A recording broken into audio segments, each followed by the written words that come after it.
Hi there. So, some of you know why I missed my stream last week. For those of you not on my Discord tuning in, well, I was in the ER last week. Turns out I had, well, still have, kidney stones. I've mostly recovered, but I'm still a little off.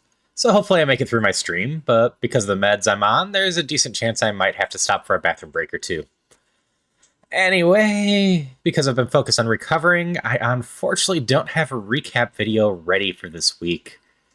I've been focused on getting the other videos ready for making sure I was healthy enough to stream today. I can't recall if I've mentioned it before, but those recap videos actually take me like 3 to 5 hours to make. So yeah, I plan on having the return in the future when I'm doing another narrative game, but this time I needed to make a cut somewhere to focus on my health, and it was unfortunately the most logical thing to cut, because they literally just get played here and do nothing anywhere else. As for why Citizen Sleeper is returning, well, if you were here last time, we kind of reached a nothing ending. I looked up some stuff after the stream, and it turns out there is in fact a nothing ending, where you kind of just live out the rest of your days, not really with a happy ending, but content. But we didn't actually reach that ending.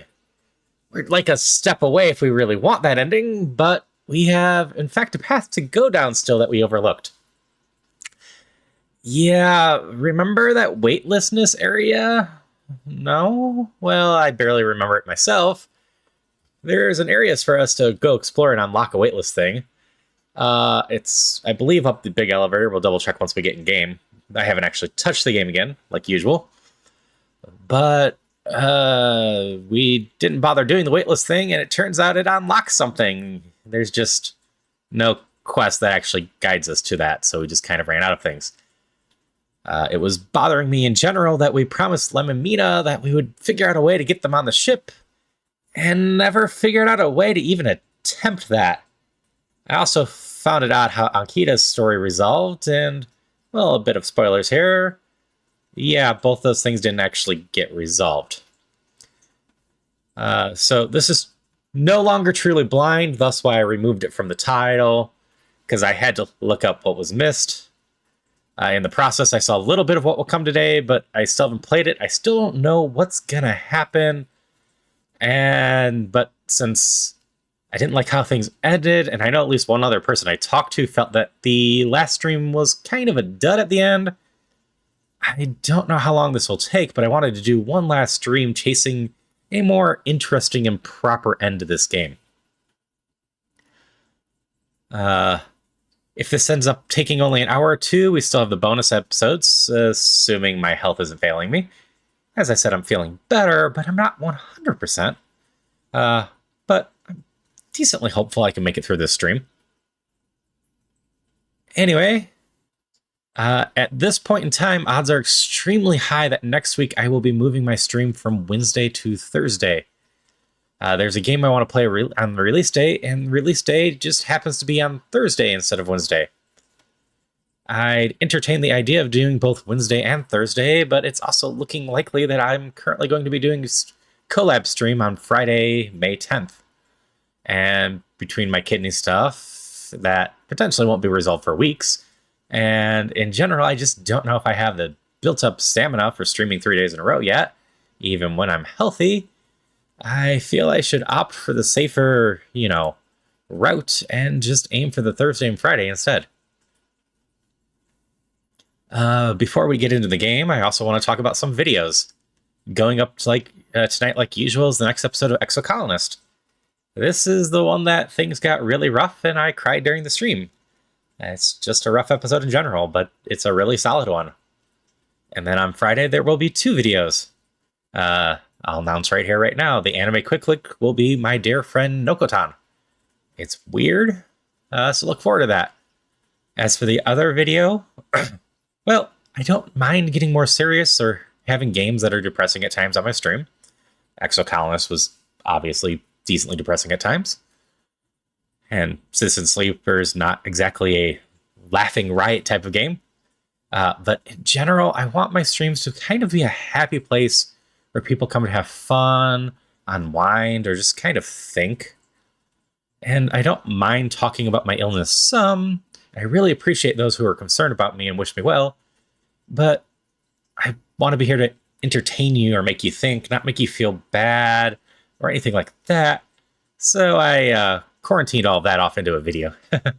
Well, half joking with that. My stupid streamer brain decided to be the streamer thing to do to farm my misery for content. And that would be a good idea to do a top 5 Haru illness video. It's fairly simple, just story time, but it does get depressing and a bit disturbing at times, and I do go to detail some stuff that I've gone through in my life. I stressed in the video, and I'll stress it now, though I've in general had a fairly healthy life, and I'm thankful for that. I appreciate concerns. I'm doing well. I'll be fine, and I just want you all to have a good time. The point of the video is just to share what I've been going through and try to tell an interesting story at the time. It runs a bit long. I don't have it fully edited down yet, but I think it'll be around 17 minutes. And only a few minutes of that's actually about the kidney stones. Anyway, I just wanted to bring that stuff up. And with that, we can get into Citizen Sleeper and get a proper ending this time.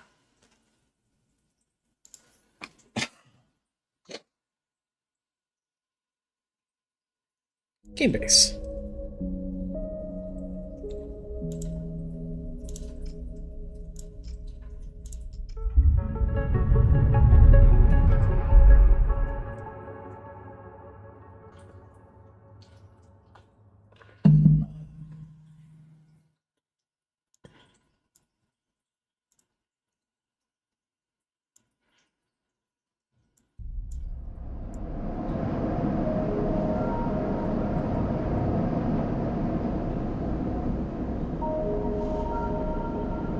Hi, Simon. Thanks for stopping by, and I hope your nap goes well.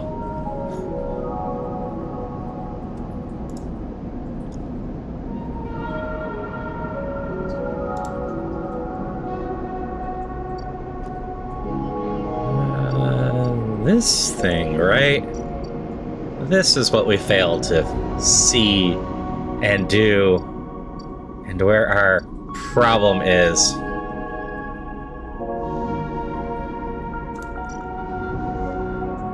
Yes.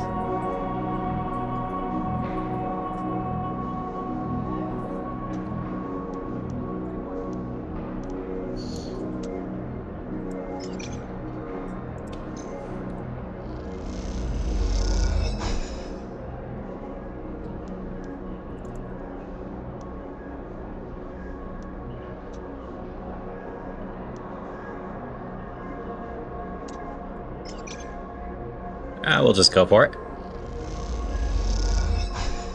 Ah, success.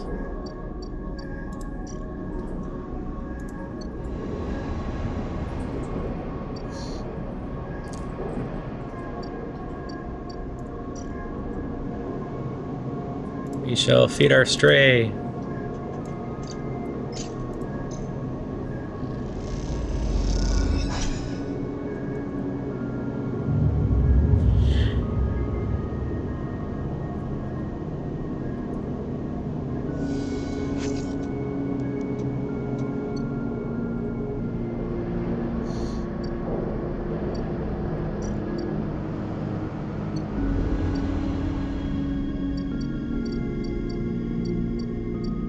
Yes, this is just opening up more and more stuff. That's not what I wanted to go into.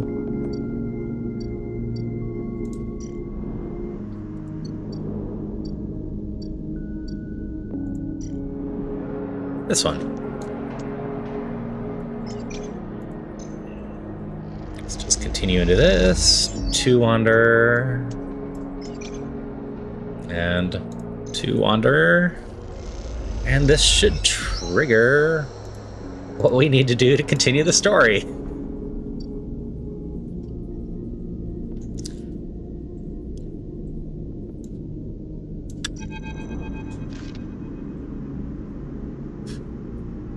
No way, Mortis. You think there's some side of filters back to your shitholes to solve them. You hear the voice echoing out of the bay as you pass. And moments later, someone who you assume is Mortis drifts out with a dragging a pillet of filter cartridges by tether. Hey, you there! The same voice echoes out of the entrance. Looking for work? Yes? Who, me? Yeah, I don't think anyone's really giving us work anymore, besides the farm. I just need a hand. Get in here. The voice is coming from someone shorter than you expected. She's floating in microgravity at the docking bay, inside a half-deconstructed life support unit that looks like it might have exploded at some point. She points a wrench in your direction. You know anything about these? She doesn't wait for an answer. Scratch that. Just give me help with the casing. Help her. Oh, right then. She definitely moves around the unit, making space for you to decide the central seam in the dented case. Just take a grip here and lift out and up, and I can get it and unbolt it. She whacks the unit with a wrench. Whole thing is twisted to shit. You dig your fingers under the casing and lift it away, the metal squealing from the force. She puts her hands under, spinning the wrench to slip out the bolts, catching them all in her hand when they spiral free. Oh, good. The casing lifts off, revealing the ornate piping of the unit's interior. She whistles at the mess of ducts and filters. By the way, everyone calls me Bliss. She pats you on the shoulder, offering little in the way of explanation. What do you do here? Is this your bay? Let's just go with, what do you do here? Repairs, fit-ups, teardowns. Bliss starts pushing and pulling at the ductwork, looking at fractured pipes. We haggle for contracts, but the good ones get snapped up quickly by the bigger bays, so I'm here trying to get this M2 unit running again for the one freelance tugs. Small-time stuff. Hold this. She rips a ribbed pipe and hands it to you like a freshly caught fish. We turn stuff around fast and neat, and maybe we get a chance at landing something bigger. Something starts hissing in the unit, and Bliss points it with a precise whack. But to be honest with you, the way things are going, I can already see the other crews licking their lips, ready to take this place over. She looks up at you. I'm almost out of luck. What happened? Long story, some people just can't keep promises. She keeps working, twisting aside pipes with care. There we are. Bliss pulls her hand from deep inside the unit and comes out clutching a lump in glow, scorched black. This thing must have overloaded and popped up half itself out the side. You both duck down to the side of the unit and spot the exit wound, its edges fringed with more scorch marks. Grab me a replacement converter from the racks, will you? Head to the rack. You kick off from the unit and drift over to the wall racks, where the catalog of parts sits secured in clamps. Colored tape and scrawled notes flutter across the wall. A complex organizational system of Bliss's own design. Or just a big mess. You try to pick out the right part.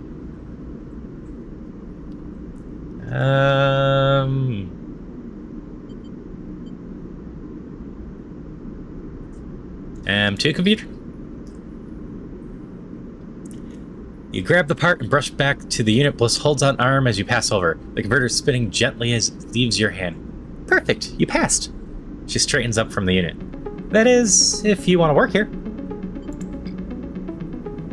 Bliss rubs her hands clean, looking down at her palms. Truth is, I need a hand here. My partner skipped out at me and left me with a whole mess.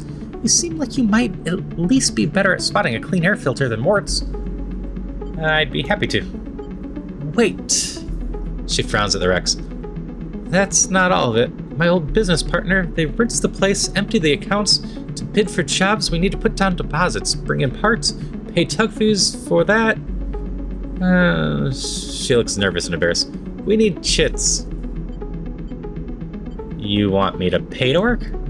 Come on, it's not like that. We'd be partners. Straight split. Bliss settles herself against the unit and looks off into the distance. I guess I look pretty stupid. Here I'm asking any random passerby to be my business partner. No offense. She manages to smile. It is pretty weird. She gives you a sideways look. Don't tease me. Bliss goes back to working on the unit. Look, it's no pressure. You find the money, or you find someone who has, or you forget the whole thing. It's up to you. She gestures for you to help her refit the casing, and you both slot it back into place. I think I'm good to wrap this up for now, but if you're into it, come back and we can bid on a new contract. Something to get our teeth into, something that pays. She gives you a serious look. You can trust me. I don't say this stuff lightly. You kick away from the bay, propelling yourself back into the handholds at the entrance. You slip out with a wave, and as you do, someone slips in. You're bliss as you guide down the passage. Morts, I swear to God, if those filters aren't clean... You smile. Seems like this could be interesting.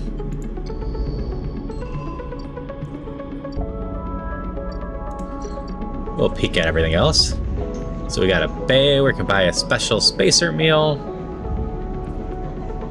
Spinning sphere, which claims to produce therapeutic stress. It doesn't, but they sell food. We'll grab some food here. You heal 2 or 3? 3. We have a capsule here. Rent a capsule. The only place to sleep on the hub hacked off the colony and wielded the ring. Surprisingly expensive to rent. That is expensive to rent.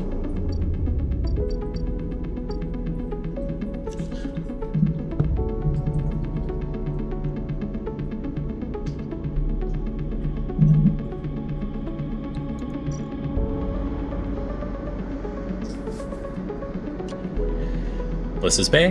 A scam or an opportunity? Bliss seems solid enough, and this might be your best chance to get in on the hub's repair trade. Well, we got the money.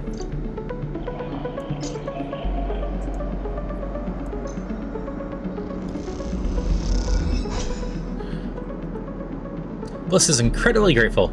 I'll pay you back every chit, I promise you. You guess you two are partners now.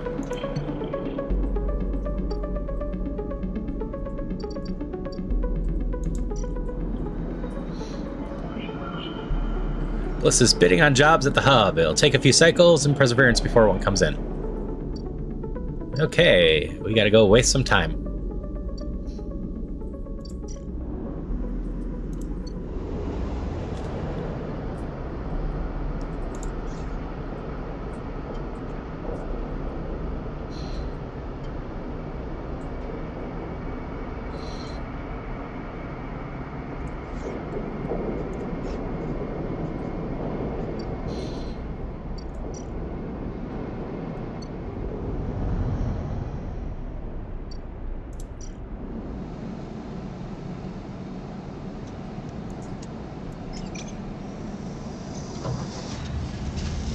Like usual, we'll just earn money. I didn't improve those.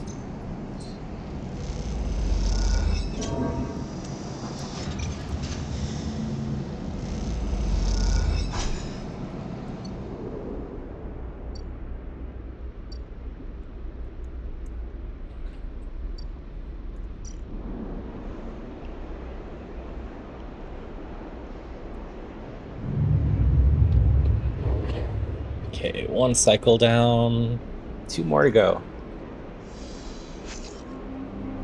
That's a lot of high numbers.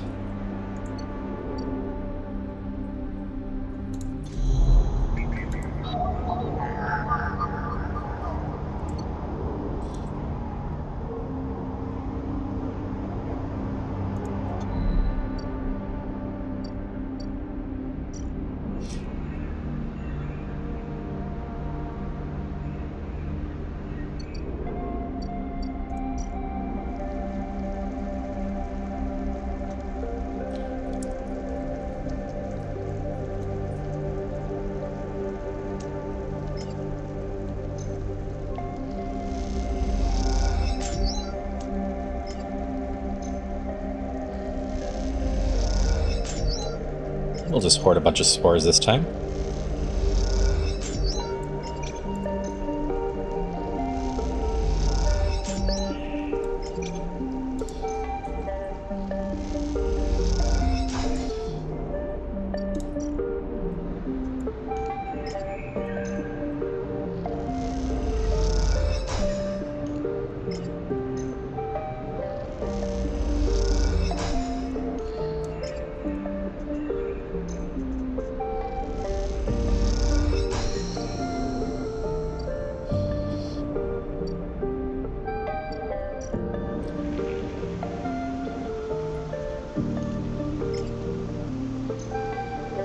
We just want to get lots of stabilizer.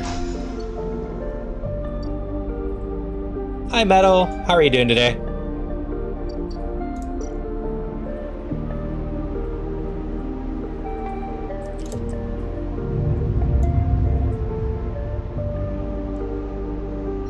Yes, working on getting a proper ending this time.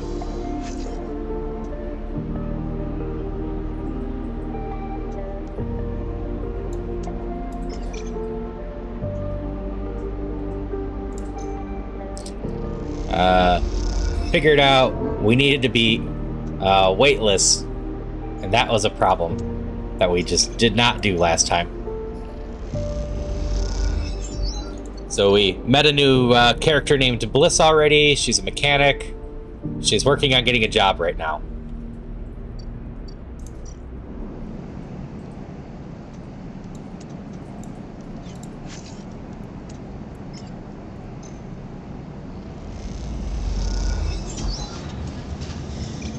We're just currently wasting some cycles while she does that. But this should be the last cycle we need to waste.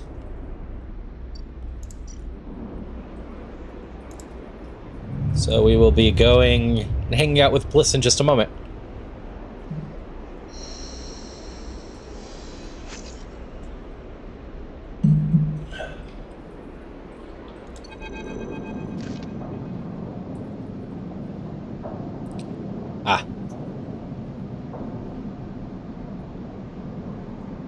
Hey.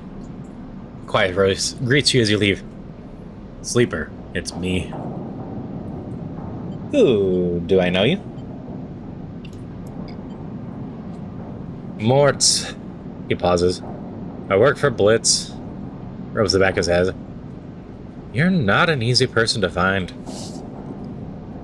I move around, don't really have an address. Mort holds his hands up. Hey, no judgment. It's cool. We both stand there for a moment, each waiting for the other to speak. So, well, Bliss needs you. A job just came in, a real big one. She's asking for you to come up and help her out. He nods sagely.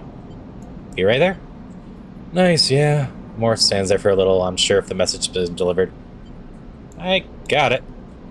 Cool. He looks around. Bliss just likes me to do a thorough job, you know. He rubs his hands together before burying them in his jacket's pockets. See ya, Sleeper.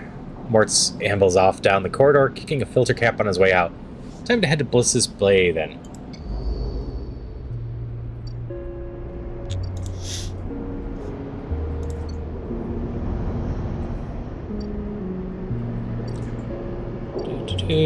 Ascend up. Ascend to the heavens.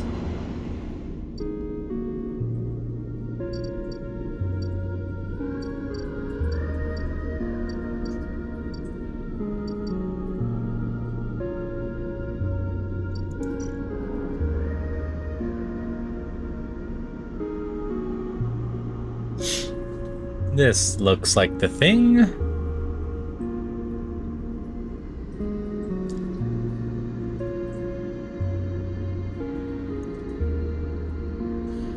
So it looks like we have swung a tanker contract, but the catch is that the work needs to be turned around fast.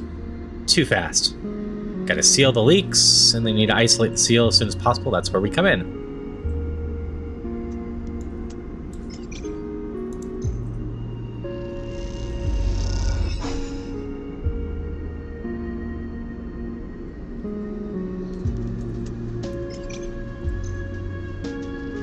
So we'll just seal this up. Carefully focus the inspection rewarded with the discovery of a set of leaks. You seal them up tight. Reroll these. 5. Only got a 1. Between you and Bliss, a single leak is found and sealed. You both agree that it's taking too long.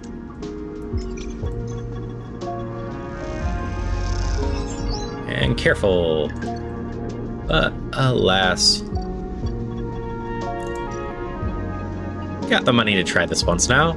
Let's try to rent a stupid expensive capsule and see if it triggers anything.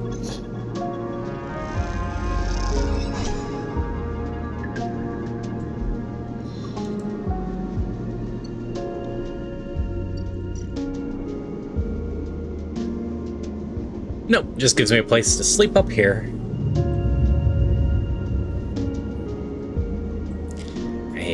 We have 4 homes now.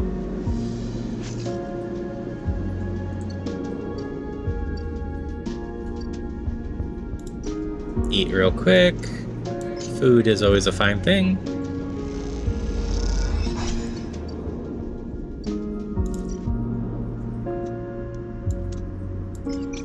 And this will take care of this. Be careful and focus inspections rewarding. Discover safes, seal them up tight. This is all sealed up. We continue.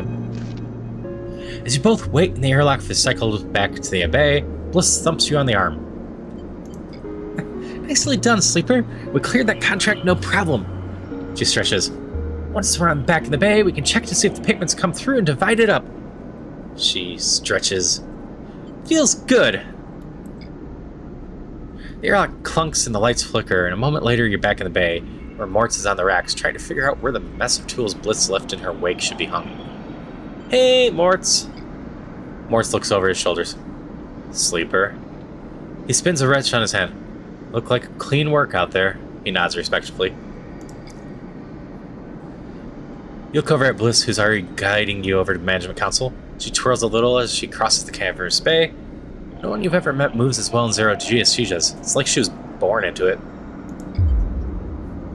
Shit! Bliss slams a fist in the console. Shit, shit, shit. What's up? I can't even. Bliss closes her eyes. Come here. Bliss calls you over. Look at this. Just look. She spins the terminal screen, and you see the details for the bay's account. You see the entry for the Ember's Wake, a repair fee paid in full the moment you finish the job. But then directly after, the whole amount was transferred back out onto an unknown account. What the hell? This is the work of my ex. She punches the terminal. You must have coded a backdoor in the machine before you left. She rubs her forehead. There's no way we can... She pauses, thinking. Mortz, throw me that wrench. You're gonna fix it? Mortz spins the wrench across the bay. Bliss smiles. Something like that. Bliss brings the wrench down the terminal hard. You flinch backwards as a hail of computer parts spill into the bay in the glittering arc. Fragments of screen memories, sections of the casing. When Bliss is done, it chips the wrench to a bunch. Try backdooring your way into that, you shit! Mortz drifts from his hiding place among the racks. Bliss, he says simply, you want me to? Looks at the arc of the fragments drifting around the bay nervously. Bliss shakes her head. No. I've got it. You go get me a new terminal. Cheapest you can find. Cobble one together from pieces at the ore exchange if you have to. Bliss? She looks over at you. I'm good. Now. Bliss guides over a panel on the wall. Don't worry, one of the first things I had installed when we spec'd out this place was a cleaning sweep. She flicks over a plastic cover of a huge red button. Watch yourself! She hammers the button, and a row of laser emitters unfold from the bay wall. They start crawling their way across the work area, frying the debris as they do pulses of burning light. Bliss smiles. It's that or just space the whole bay every few cycles. What now? Bliss sighs. We keep at it. The cleaning sweep buzzes and cackles as it works its way across the bay. That count wasn't everything. I'm not that stupid. Once Mortz gets back, I'll secure it and flush everything else. She flicks a nearby piece of debris in the path of the sweep. Clean break. Then we take another contract. That's it. She shuts off the sweep as it reaches the near end of the bay. I'm in. You don't want the cryo back? You want to go? Oh, I want it, but it's gone. Could have transferred it anywhere. She looks across the hub. And even if I knew where he was, the last thing I want to do is ever see him again. She rubs her forehead. I'm sorry, Sleeper. I know you worked for this too, but next time won't be the same. Yeah, that's okay. I got nothing better to do. She smiles. See you a few cycles. Mortz will let you know. She winks and kicks off at the bay as she finishes up. I'm hoping the background sounds aren't coming in. They're currently mowing the yard outside.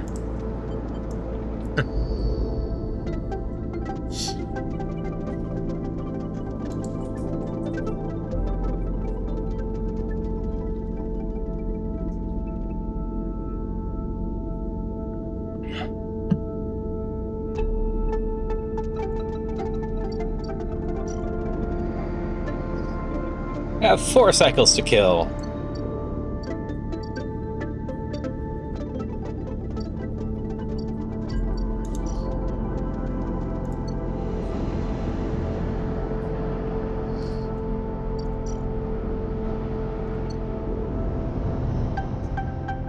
That's good. Thanks for the check-in, Celia.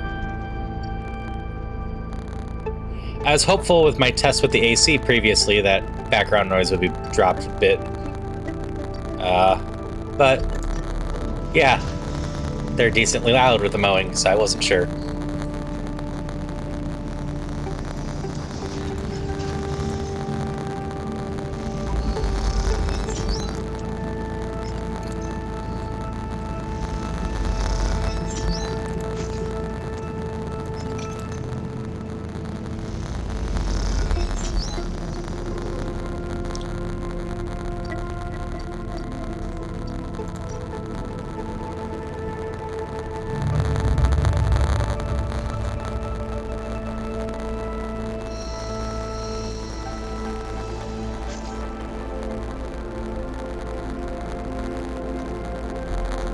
Yeah, let's inject one of our stabilizers.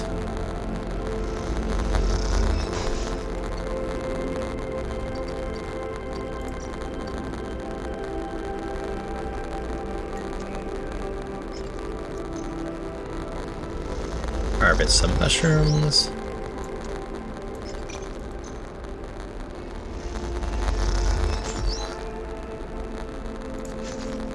Oh, they went down.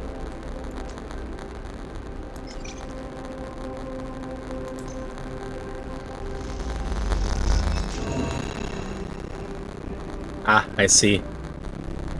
Should be alright right now.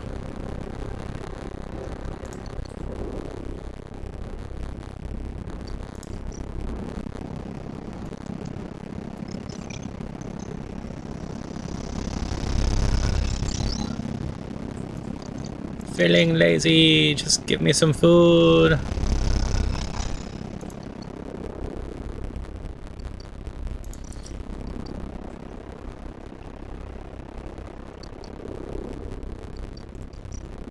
It's one cycle down.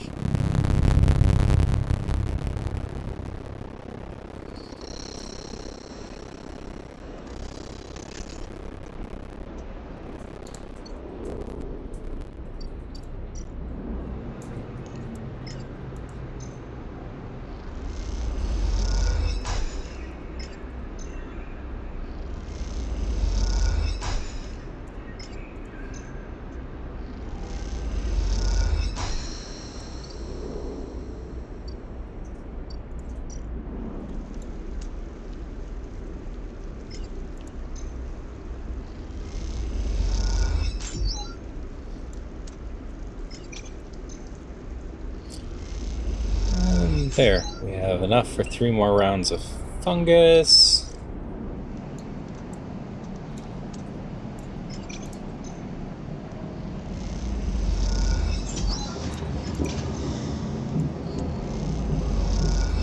Just working to collect money. Nice, simple life.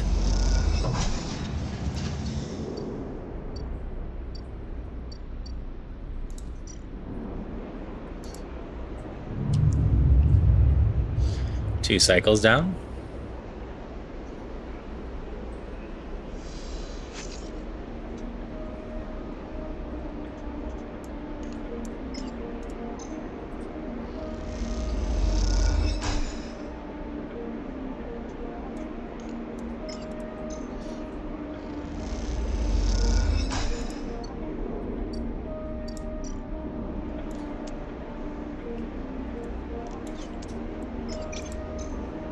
Let's do some sunbathing.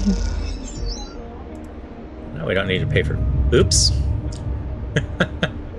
3 cycles down. Who needs to use those dye on anything?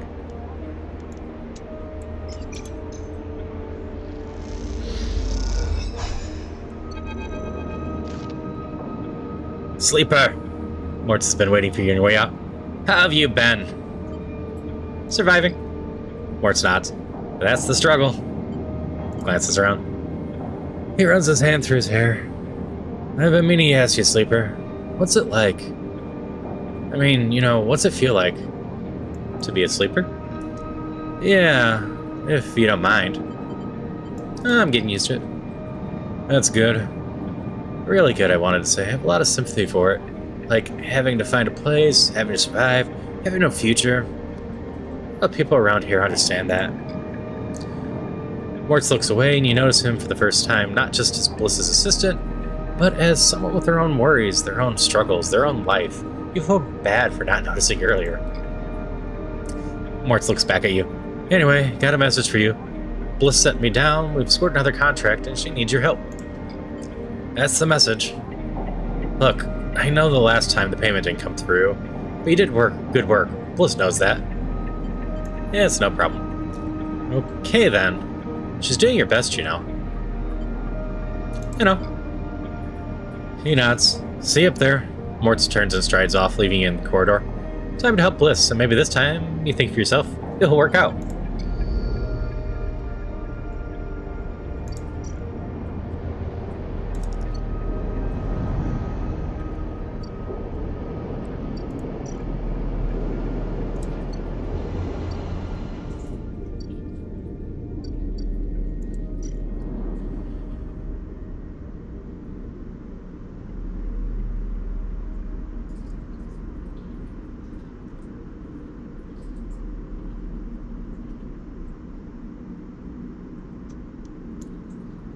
So we'll just stick an auto success in here. So we are saving the sycamore seed. It needs to be reforested and sealed, otherwise the crop will be lost. It's got a fragile biome though. Its internal biome is in trouble. Every action will bring it closer to collapse. This one, Ventisection, you have a better chance of saving the remaining crops, but you'll lose some in the process. Question is, how many? Saving, and huge plus if we do badly, but we can secure a good one, so we'll just go. Not that bad, and we got that going.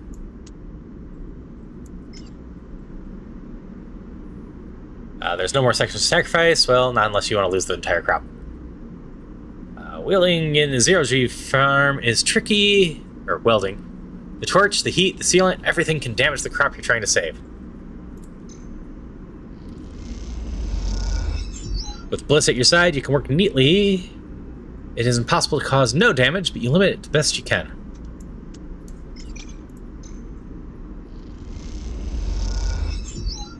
And we do that again. And we roll well enough that we'll just do this. And we just have 3 positive outcomes. We got this.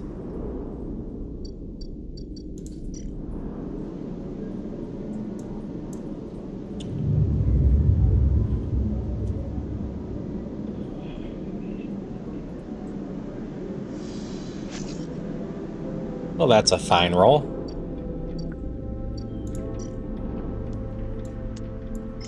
Just use the lowest one in here. Working in the wet and the heat is a trial. You make progress, but plants near the bulkhead look half dead. We got this. You and Bliss are floating in the bay's airlock waiting for its cycle. You pick up a few leaves from your clothes as you wait. They float around in the chamber as if cleared away by a lazy wind. Clean work. Bliss bows a little. Well, thank you, Sleeper. You don't do so bad yourself. She checks her toolbox. Seems like we're getting in a good rhythm. The now familiar sequence of clunks and rattles sound out, and the door hisses open. The moment it does, you know something has once again gone wrong. What's all this? Bliss asks, confused, looking Mortz. Beside him are a set of crates anchored to the bay floor. He has clearly just bought them through the blaze for a freight lock. Mortz looks nervously between the two of you before answering. It's payment. He runs his hand along the crate. Sycamore's sea crew just brought them over. He stops, but seeing the look on Bliss's face, he adds, they were very thankful. I bet they were. She clenches her fist. What the hell is inside? Mortz leans over and struggles with the catches on the other side of the crib. As he does, Bliss turns to you. Don't say it. Bliss stares in his face. Don't you dare say it. Say what? You know. She looks back at you. This isn't my fault. Mortz finally gets the caches free and lids float off, drifting up into the bay. As it does, a small brown lump falls up with it. Mortz reaches out and catches it as it passes him. Is that a mushroom? Bliss is finished. A damn mushroom? They paid us some mushrooms? Not just mushrooms. He holds out a clump of tightly packed produce. Produce! Bliss starts laughing. God damn, I'm a commune. Should have known that they didn't have a chit to rub between them. She knocks a small brown mushroom across the bay. Stop, Bliss. Mort's grab her hand. These are good, fresh. We can sell them. To who, Morts? Are we running grocers now? When you cry hard, this whole bay will be shut down. We can't pay for parts with leafy greens. She waggles them in front of Mort's face. Mort's is right. I can use them. Yeah, let's go with Mort's is right. Bliss raises an eyebrow. Fine, maybe Mort's is right, but what do we do between now and market day? She rose afraid. What a joke this place is turning out to be. Mort's closes up the crates and starts moving. It isn't that bad, Bliss. It's just a step in the right direction. Glances at you looking for Beckham. They sell well. Bliss sighs. Looks like I went into business with a couple wannabe farmers. Prove me wrong, then. Show me this is a windfall. She kicks away towards the new patched together terminal. Until then, I'll be working out how to keep this place open. Morth mouths a thank you and then goes back to moving crates. You better be on your way, too. Third time's lucky. We're doing 4 days again.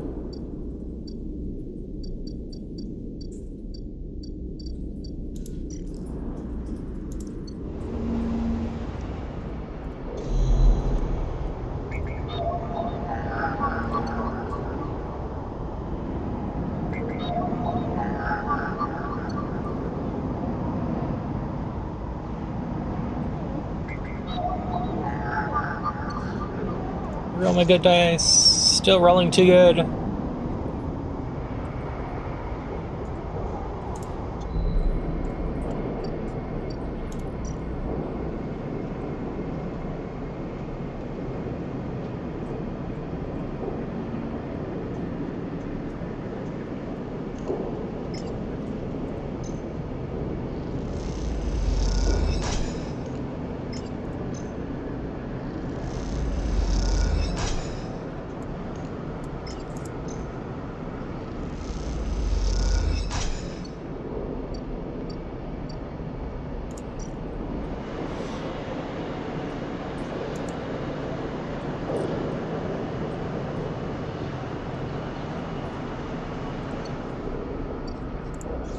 Sure, I can unlock that.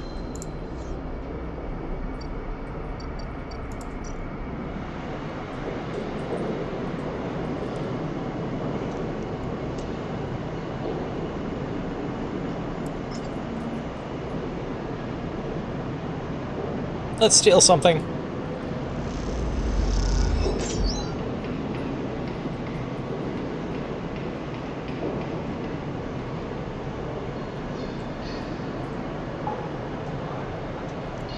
Steal one more time.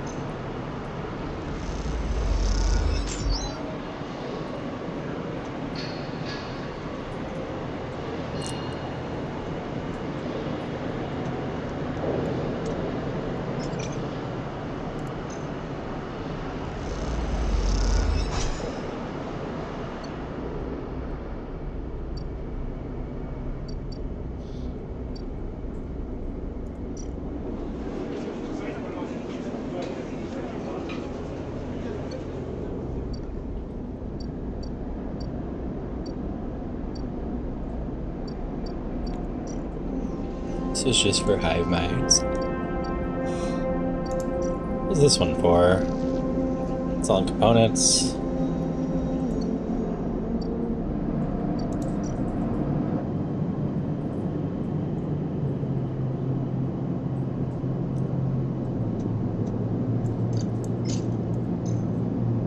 Buy some scrap.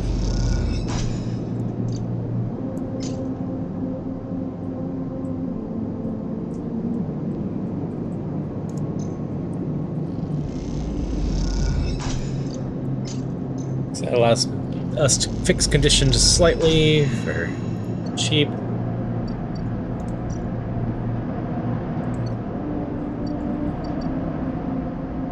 And we'll go Just sunbathe and sleep in our old home.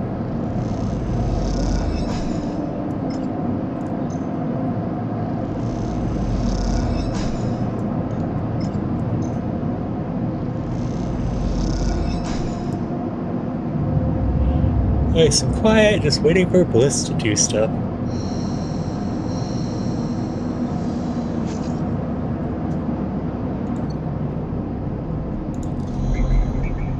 One of these agents needed it too, right?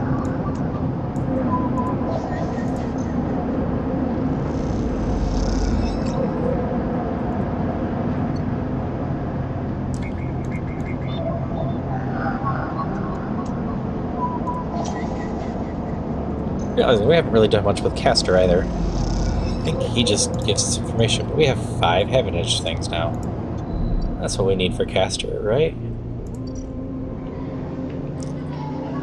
Yeah.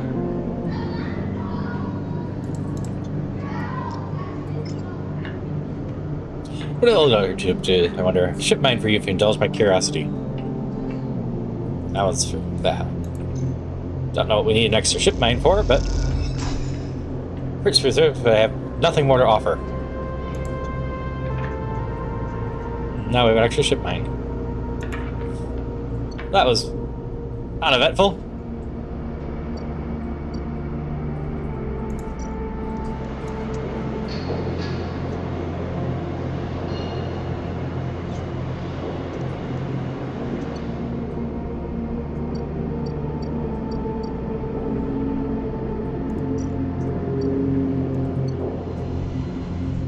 So any activities to do up here aside from... Wait.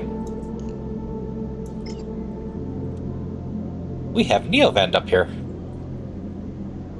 We apparently can continue Killer up here too.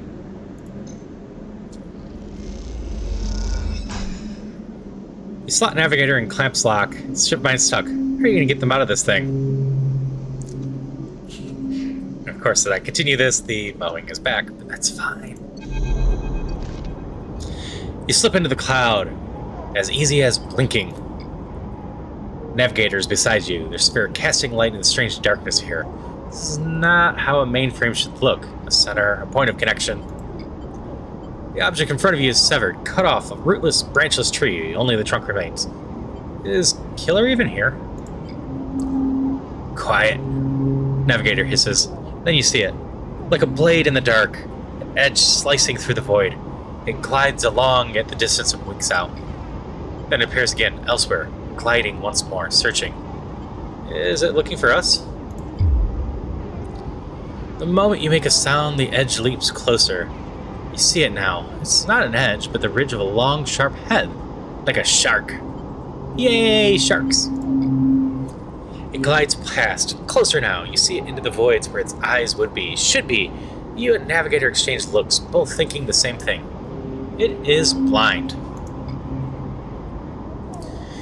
Killer crosses between you two, smooth as a razor, then disappears. It flickers back in, further away now, and you move close to Navigator to talk.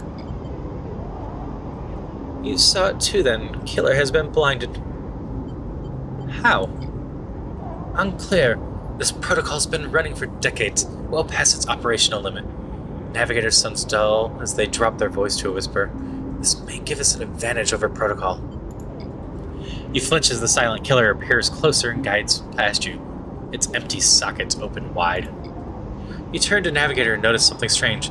The area of spheres is collapsing. The orbits, usually round and even, are decaying. The spheres are following spiral paths, condensing on central point. Navigator is noticing too. They go to shift their position to better direct the spheres, but they cannot. Whatever is drawing the order together is holding them in place. Look at you, suddenly desperate, frantic. It's a trap. You go to speak, but Killer appears between the two of you. Gliding through the gap, Navigator freezes, and then you see them framed in the empty socket. You realize now, if Navigator cannot move, then it's only a matter of time before one of Killer's sweeps brings them directly through Navigator. And time is not a problem for the protocol. That has been running for decades. You look desperately around for a solution, for a way to extract Navigator from the mainframe. Then you see it. 3 branches The last three, thin and spindly, feeding the mainframe a thin diet of power and data. Break these, and the mainframe collapses once and for all, severing the connection, shattering the hardware, whatever it takes. They must be broken. But they are encased in something, a glassy layer of protection. You need to unlock access before snapping them from the mainframe for good. You look at Navigator, trying to reassure them without speaking. Then you blink back to reality, their expression of fear after image that slowly fades. You must act quickly.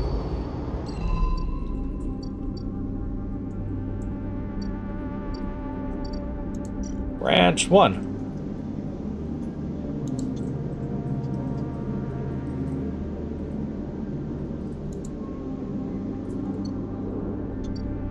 Need encrypted keys.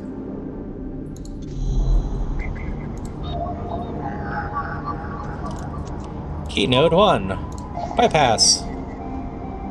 Node passed. Key node 2.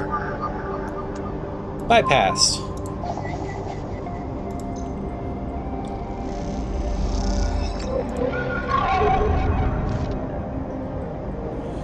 Giant, like a light traveling along the edges of the waves, fills your eyes. Then the blade follows, a long head with 2 dead sockets slipping towards you in silence.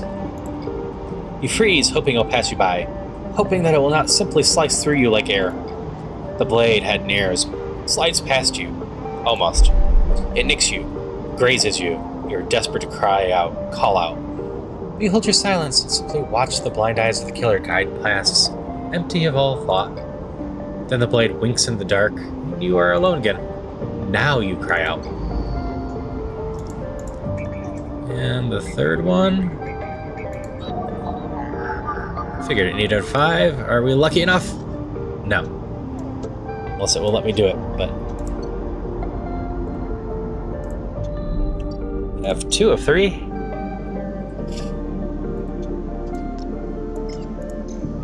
Just need a 5 between 4 or 5 dice tomorrow.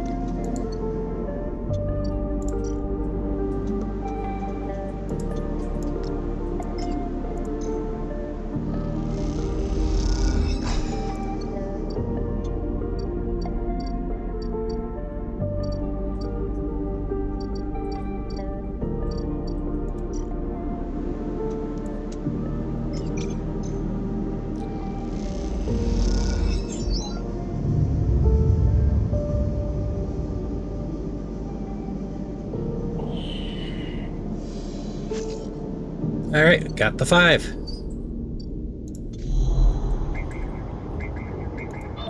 Node 3, drop the 5 in.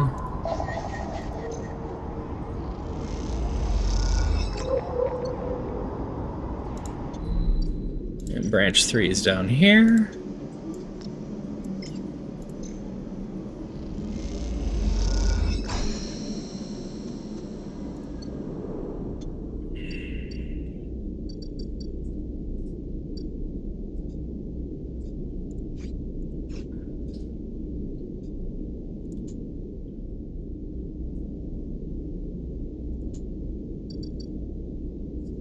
Now we just need to decide Killer's fate, apparently. So...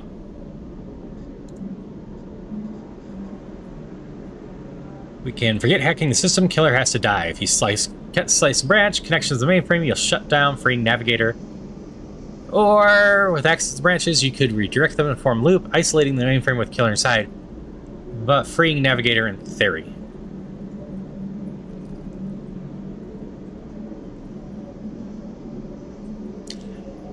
It looks like the one on the right is more of a pain. It looks like this will be easier. So why don't we just go for the harder one?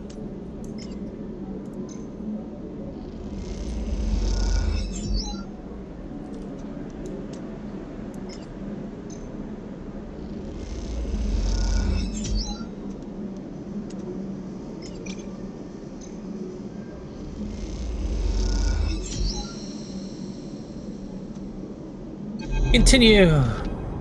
As As you blink into the cloud, you can see the last flickers of life from the mainframe.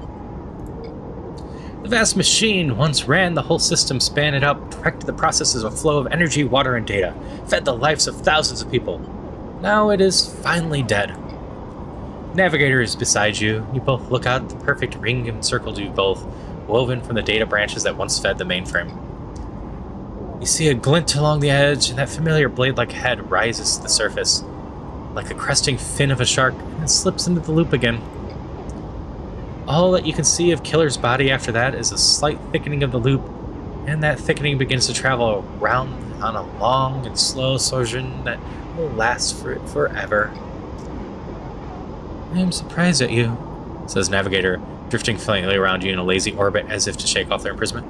Killer had been wandering blind so long. Did you not think to end them forever? Perhaps they can be saved. You are naive. They are killer by nature. Look what they did to their own home. Navigator gazes into the darkness.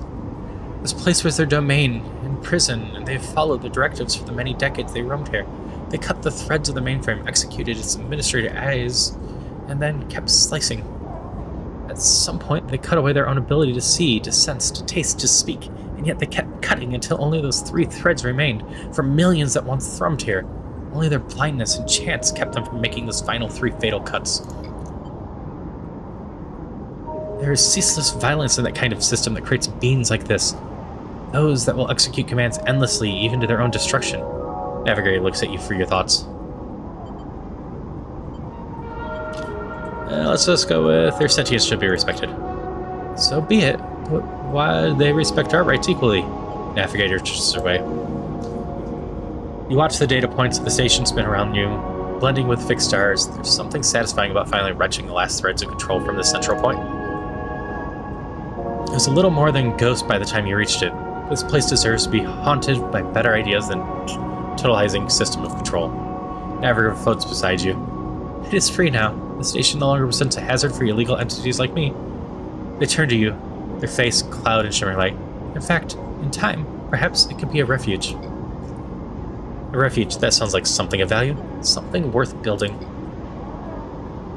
A dark shape passes across your vision, a distant curve of something like smoke or oil, a fluid, shifting tank of total darkness. The Greenway, Navigator says, following your line of sight.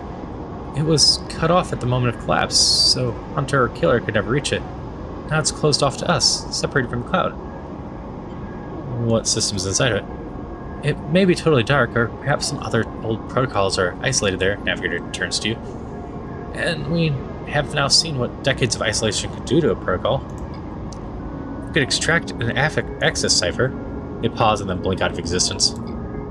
You freeze, shocked, but a moment later they reappear with a glowing polygon of data. Here, the cipher you need. You take it, still shocked. I'm not used to being free, to being able to move and explore and extract without fear, without limits. Navigator does a little twirl. This will take some getting used to. Thank you for this gift. They whirl their stares around you. The entities of the station will always be friends to you, Sleeper. And I to them. It's true that mutual need is required for friendship, but I must admit I had not considered the value of offering assistance without personal gain. I will think on that. Navigator loops around you rapidly, suddenly eager to test the newfound freedom. First I will explore. Perhaps there are still intelligence that hid themselves as I did, encased in simple systems cut off. Navigator glows. I should like to free them. And with that, they drift away, flickering, glowing, and then shifting so rapidly you lose sight of them among the other glittering rim of the eye. You feel a pang of jealousy, free, without body to weigh you down, fair to limit you. How must it feel? Your eyes fall on the Greenway and its secrets, though perhaps that can wait until after you've celebrated this victory.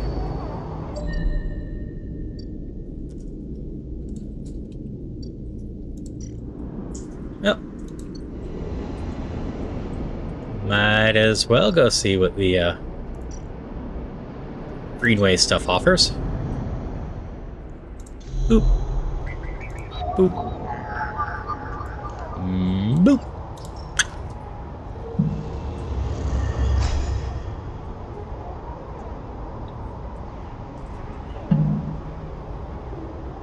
The cipher burns away as it's slotted, the data sparkling like a lit touch paper.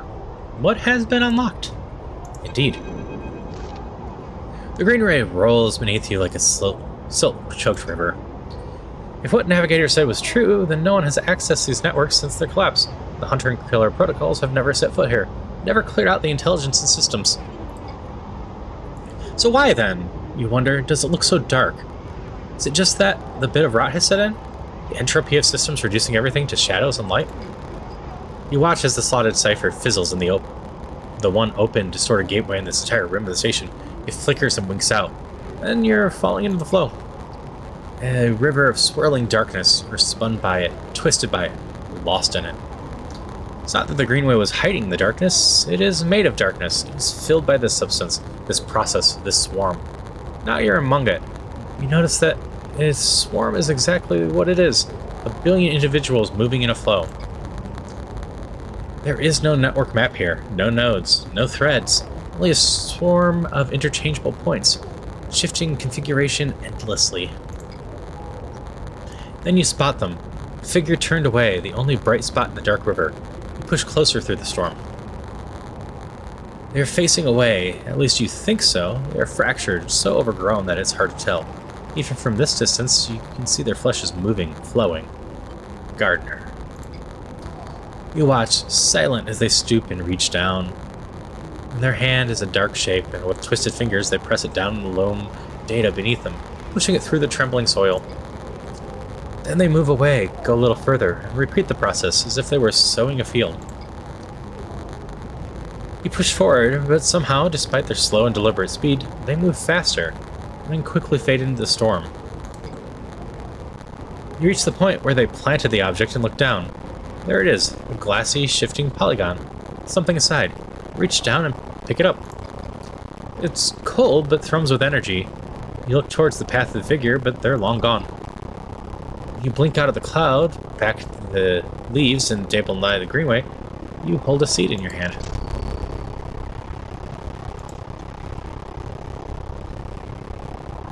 Seed, you need to find somewhere safe to plant this gift.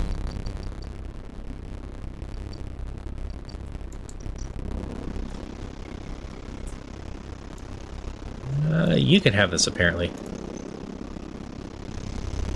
Rico is excited.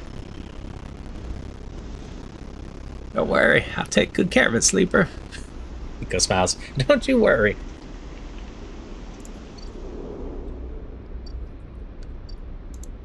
And 1, 2, 3, 4, 5. That needs a bunch.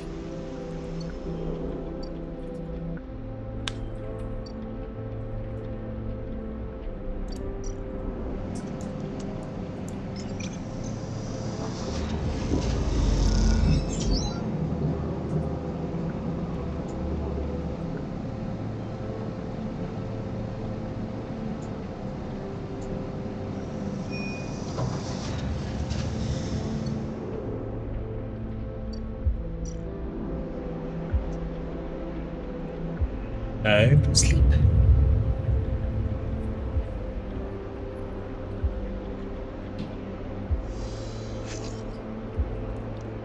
Well, those are garbage. Let's try that again.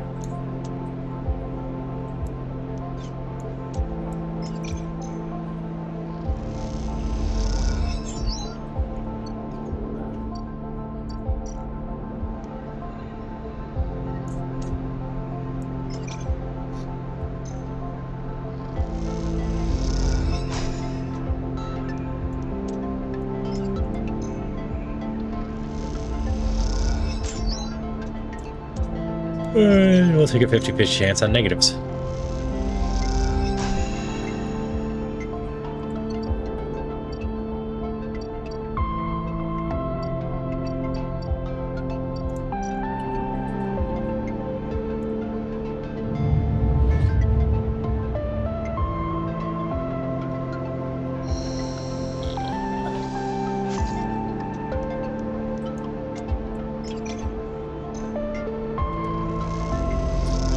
Lost track of cycles. But looks like it is time. Sleeper. Mortz is leaning against the corridor wall. It's time. He looks away. Big job just came in. Grand finale. You up for it? Ready? Alright then, we're in business. Pushes away from the wall. This has to work, Sleeper. Has to. Looks down. If it doesn't... Will this okay? He frowns. I don't think so. But she isn't hiding that from anyone. Look, Bliss has had a rough time of it. Thought you of all people would understand that. He runs a hand through his hair. Sorry, didn't mean to be... Bliss is a good one. She gave me a chance, I owe her. He straightens up. You have your own things going on, Sleeper. We all do. But the Bay needs someone. Bliss needs someone. Hell, I need someone to help me keep Bliss from spinning out completely. He scratches the side of his head. Otherwise, there's not much I can do. He shakes his head. I would hate to not be able to pay back my debts. Mort stretches. I've got to get back. He nods and walks away. I'm out. See you up there.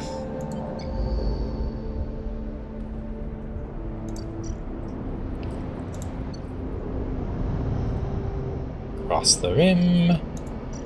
Go on up.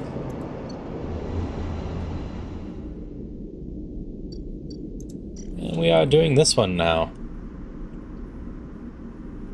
So, an exhausting task perching the solar sails means maintaining a laser focus on long periods of time, and time is something you don't have.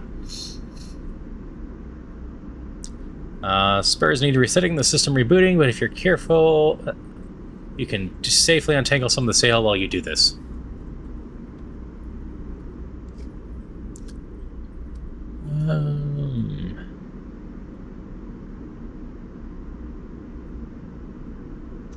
So it looks like this one's the slightly faster one. This is just going to require a lot of stuff, and those are just ones.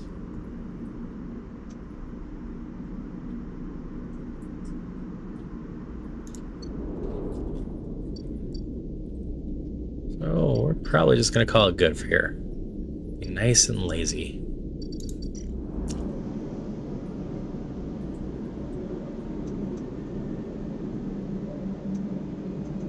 We got the stabilizer, we'll just inject it. Got 5 dice for tomorrow. Roll better.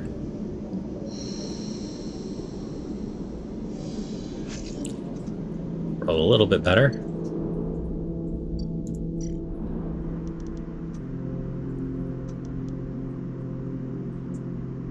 Ooh, let's try this side once for the heck of it. Actually, we'll do with this.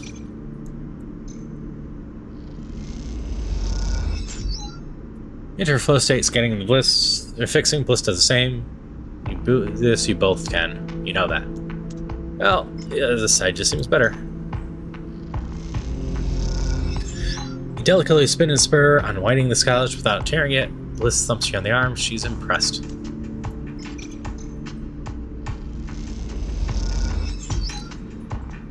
And reroll you two. You're high enough to risk it.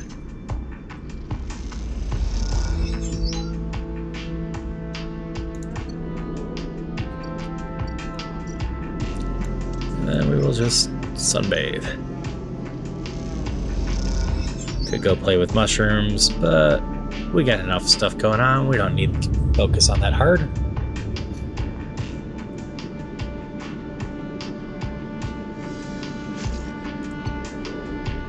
That's a good pool of die.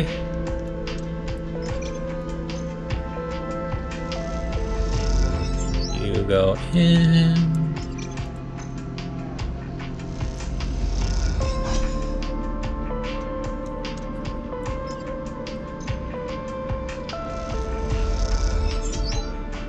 And this will get the last 2, ideally.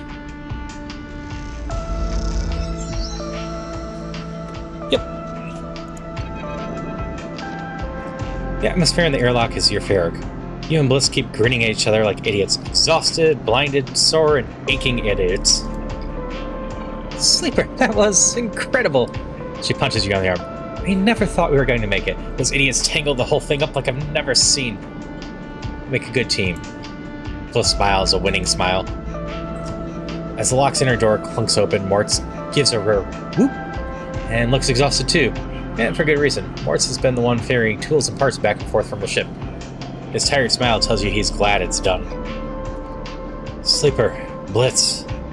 He shakes his head. Impressive. When I saw that ship come in, I thought there was no way.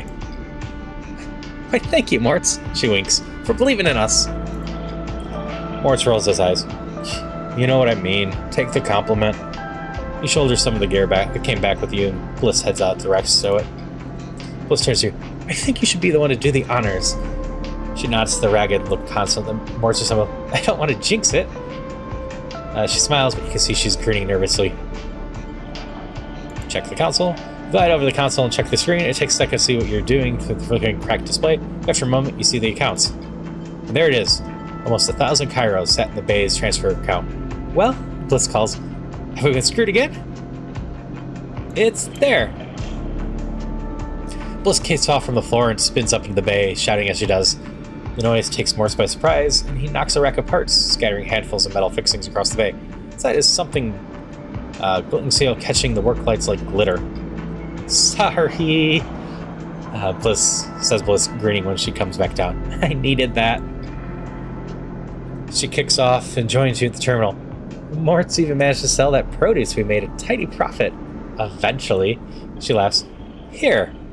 She loads a stack of blank chits into the terminal and transfers a chunk of cryo onto them. This is your cut. Bliss hands you the chits. Thank you for believing in this place. She looks away and smiles, even when I couldn't. When you first met me, I was on the edge of giving up. All it would have taken was one more push, but now this place is sparking again. Work is coming in, there's funds in the accounts, even Mortz has been springing his step. You both look over at him, happily raking up shoes. That's because of you, she punches your arm. He likes you. He's a good kid. He isn't bad, is he? She leans in closer.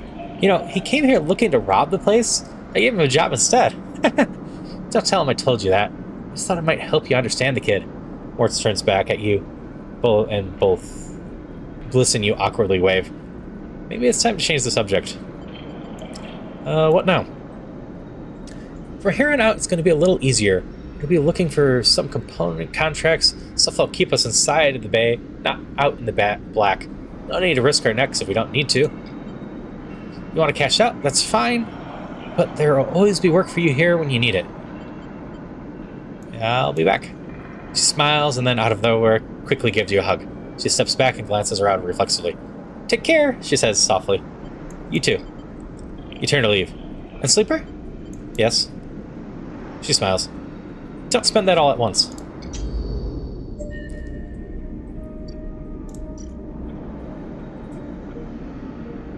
Three, 4, 5, 6.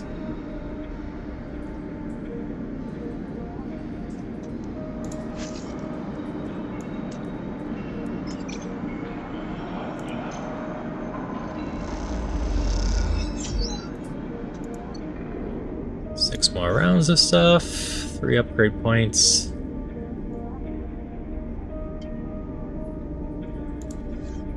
We'll just go look at what type of check mushrooms need to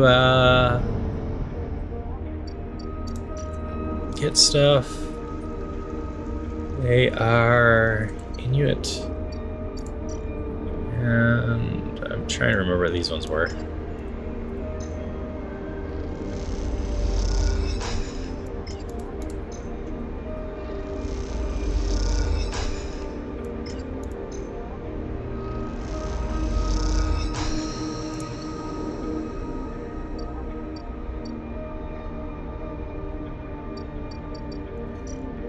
Hey, just gotta burn some more cycles again.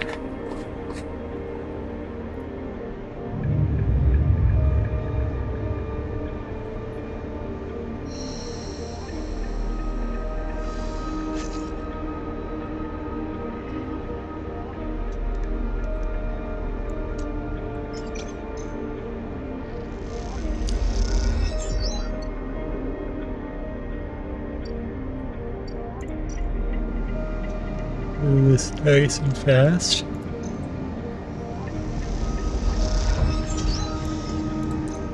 Let's make some generic money.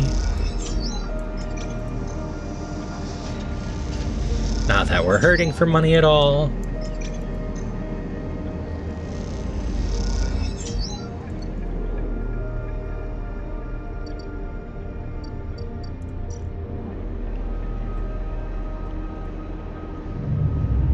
1 cycle down.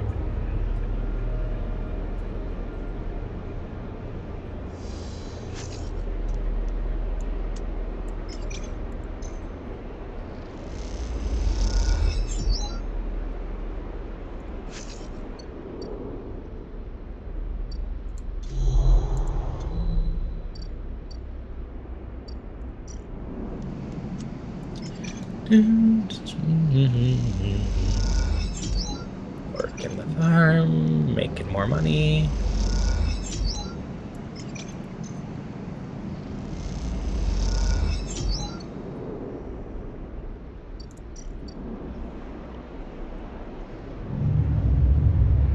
Two cycles down.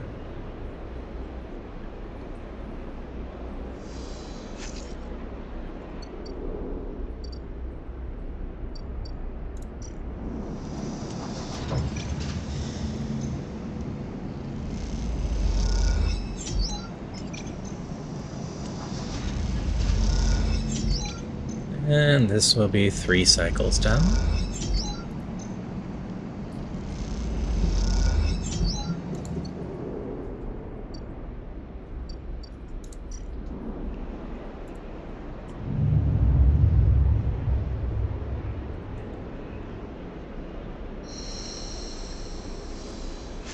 I think the seed is ready now. Yep. Check this real quick. Is into it there as well. So we will just boost this for mushroom abilities down the line. We will do this for now too. Rico has something in her hands when you enter the lab. Looks like a knotted twist of woody stems and a ring about the circumference of a human head, consisting of a single stalk on one side and branched woven network on the other. As you approach it, she holds it up. In the lights of the lab, it looks like a crown. Rico finishes your thought. She smiles and shakes her head in disbelief. Is that what grew? It is. It came with the plant this morning, and the loop was all that was there. She points the lump at the edge of the ring. See, it grew right back into itself, twisted up out of the soil. Being you counter in the cloud, as you call it? Was it wearing one of these?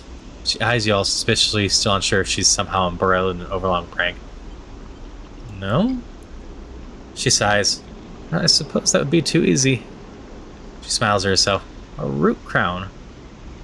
She places the object on the bench and then shuffles to the analysis terminal, her face lit by the amber light in the dim corner of the lab. Well, it isn't exactly a plant anyway, not from what I can tell. She gives you a serious look.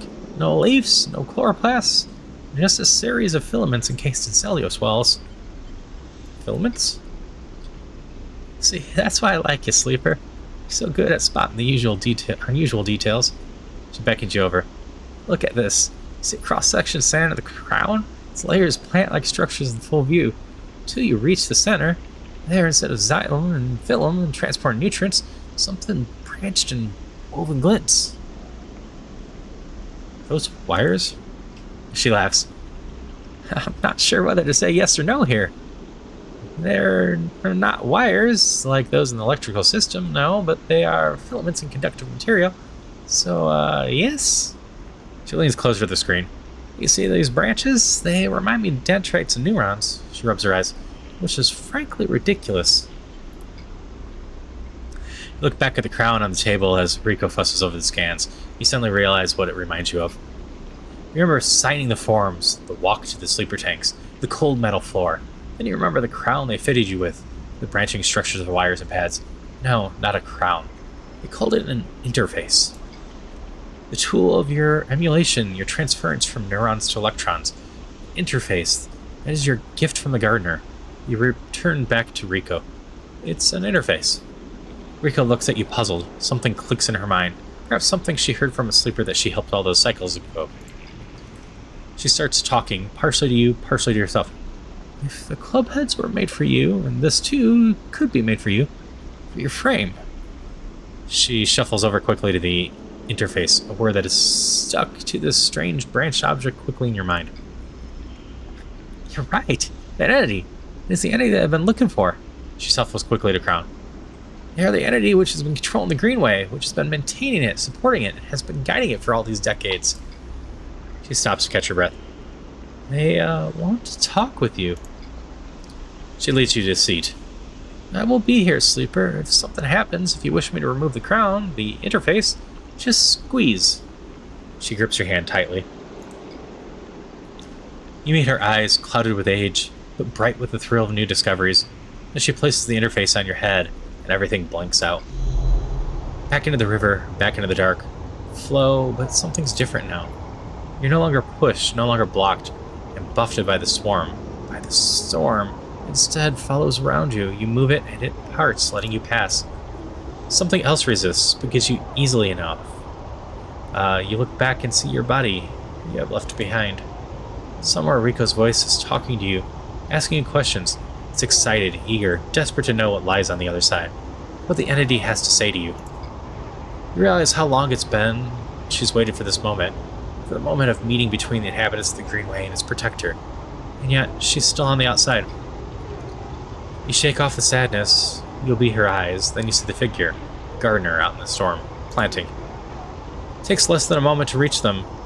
You've never felt so free. This is how Navigator must have felt, released from their prison. This, you think, is what it feels like to be in the place you were built to inhabit.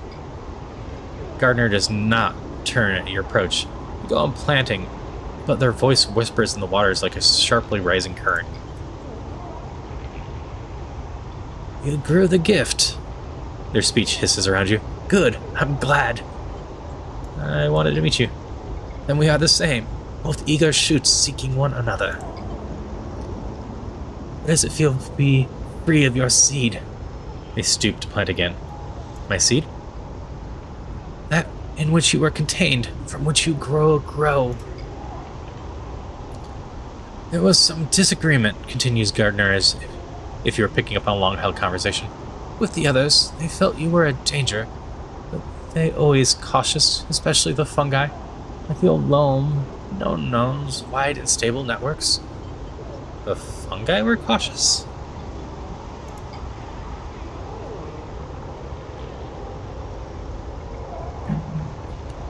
Mostly, yes, though there are many among their number who favor short growth cycles, thick nutrient veins, and sun shifts.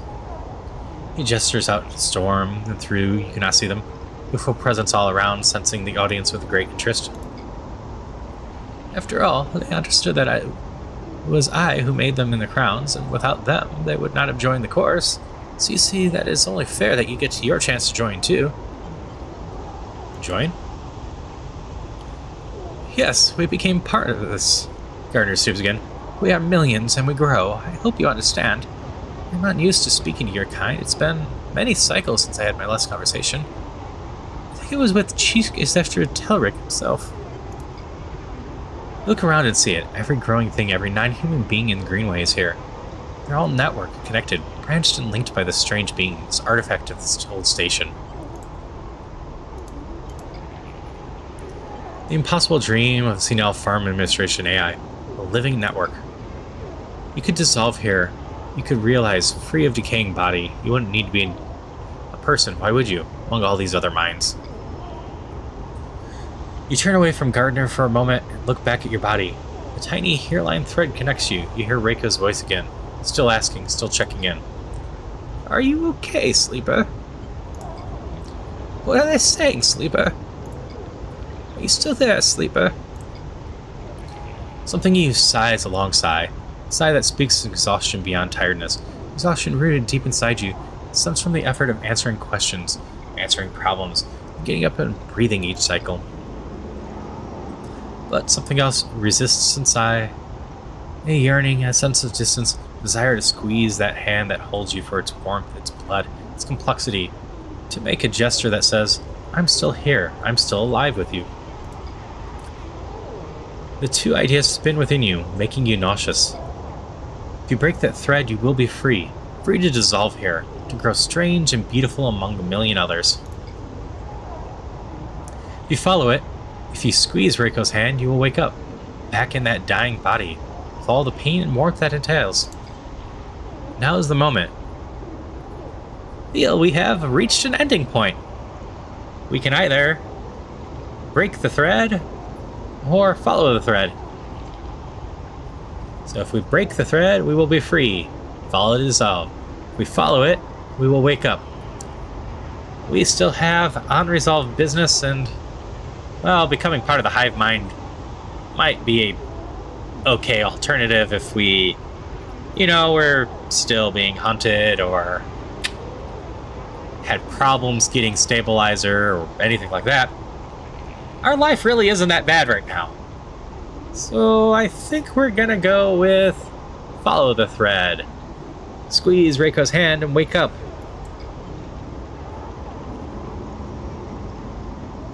Your eyes track the thread across the whirling dark back to your body. This choice, you realize, will not be presented again. That's fine. Let's go back to our body. You don't look back at Gardner. You don't dare risk it. Instead, you follow the thread, delicately, carefully, like a diver following their lifeline back to the surface. The river whirls around you, but doesn't pull, isn't jealous, neither does it understand. It is, after all, just a river. It isn't a person, a flesh and blood person, with wants, with desires, with the capacity of love and hate. It doesn't understand you, and you don't understand it. So you don't focus on it. You don't think about it. Oh, what feels on such a long journey back through the dark? Set your mind on eyes instead, on hands, things you can focus on, hold on to. And then, after an age of crossing, you are there, settling back into the chair, into a body in a chair, and then the overwhelming sensations that come with being a living thing with a rich and detailed sensorium. For a moment, you feel like you've made a terrible mistake. Choose this weight, this anxiety, this deep well at the center of existence. But then you feel it. Reiko's hand gripped hard around you, trembling a little, sweating a little. Reiko's hand with its brittle bones and crumpled skin. Reiko's hand. And then at that moment you understand why you made this choice. And then you squeeze Reiko's hand, and you wake up.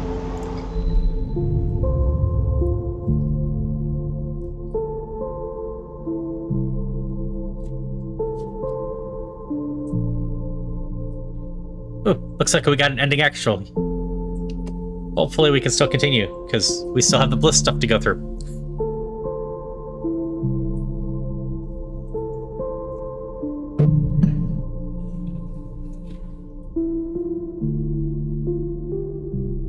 We went back, we didn't go to the hive mind. I assumed the hive mind would mean if we couldn't continue at all.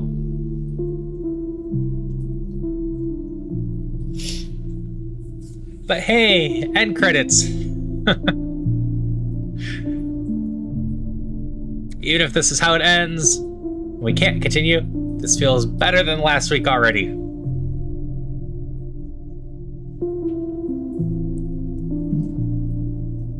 Or 2 weeks ago.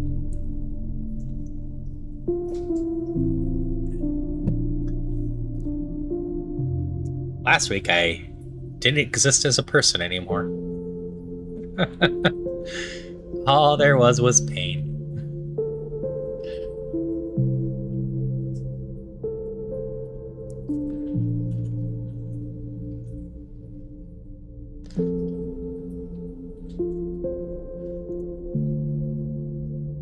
Are we allowed to continue?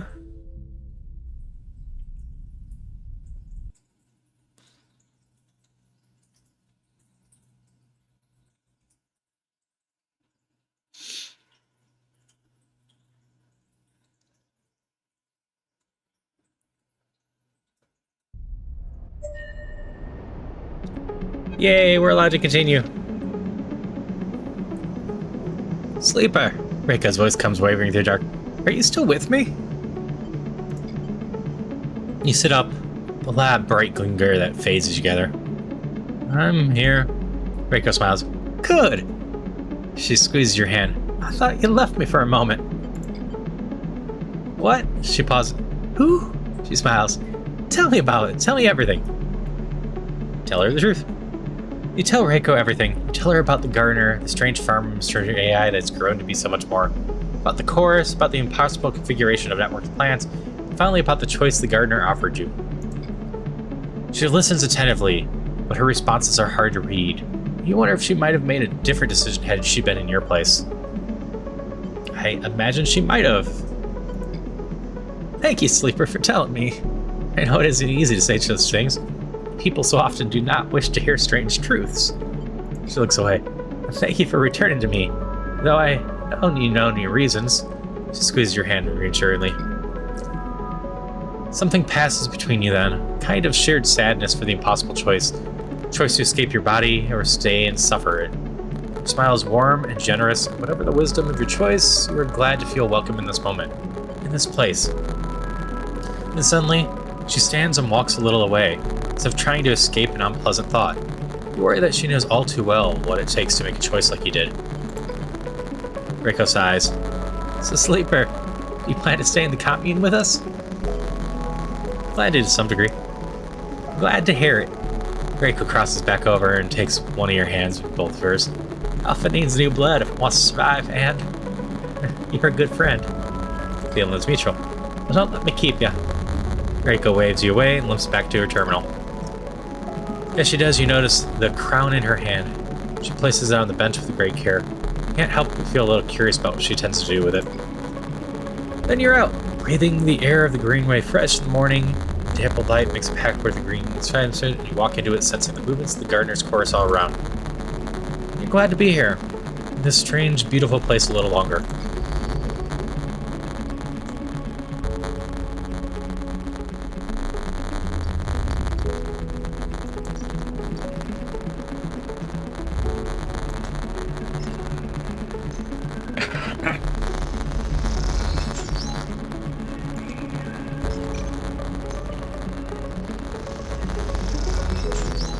Yeah, 5 is good enough.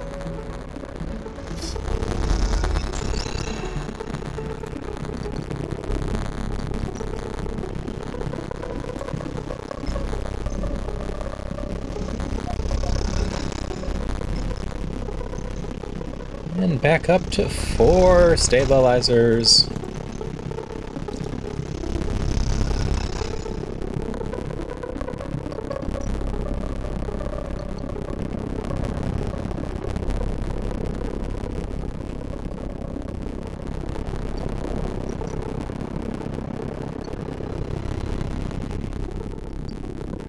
Two more with Bliss, huh?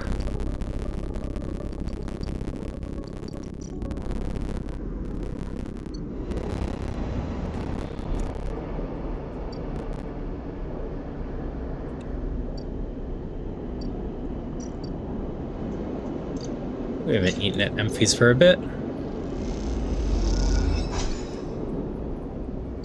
We haven't fed our kitty for a bit.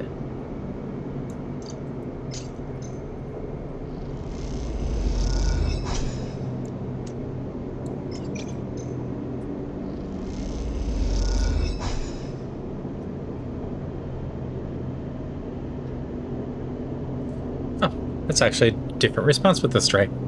Crunches the crackers we watch, sometimes they'll let you stroke them, sometimes not. I should have eaten some stabilizer. You know what? Eat some now.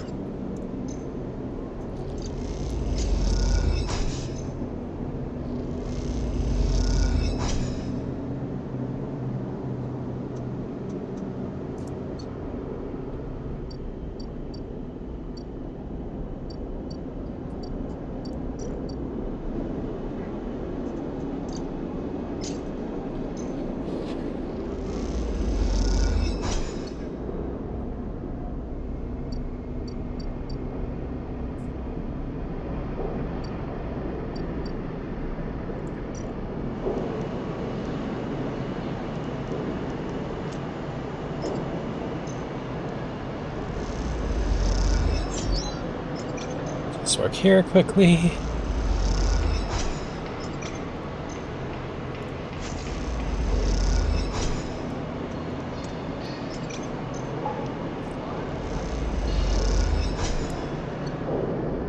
We'll head up and sleep near the Bliss stuff. Have 5 dice going into that.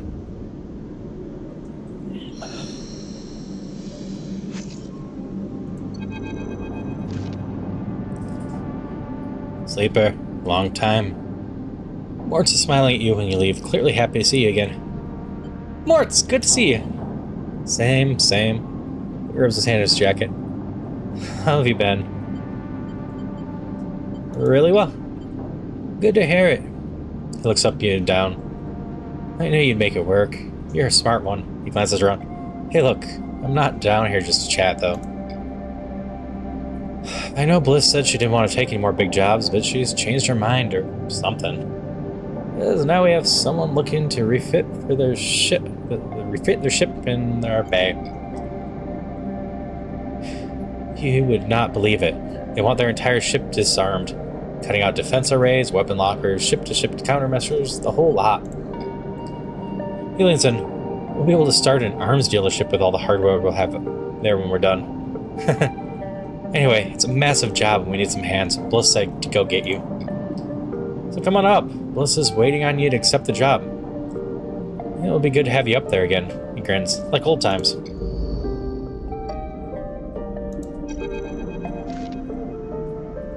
When you enter the bay, it's weirdly quiet. Mortz must be on some errand. Maybe Bliss is prepping the kit? Oh no, I wasn't ready for this voice. Sleeper. Don't remember Ankita's. I always have problem with her drifting one side of the bay. You missed her completely when you came in. Yeah, not seeing Ankita when you entered a room would have seemed unlikely to you several cycles ago. Seeing her without her armor, she seems smaller, less imposing.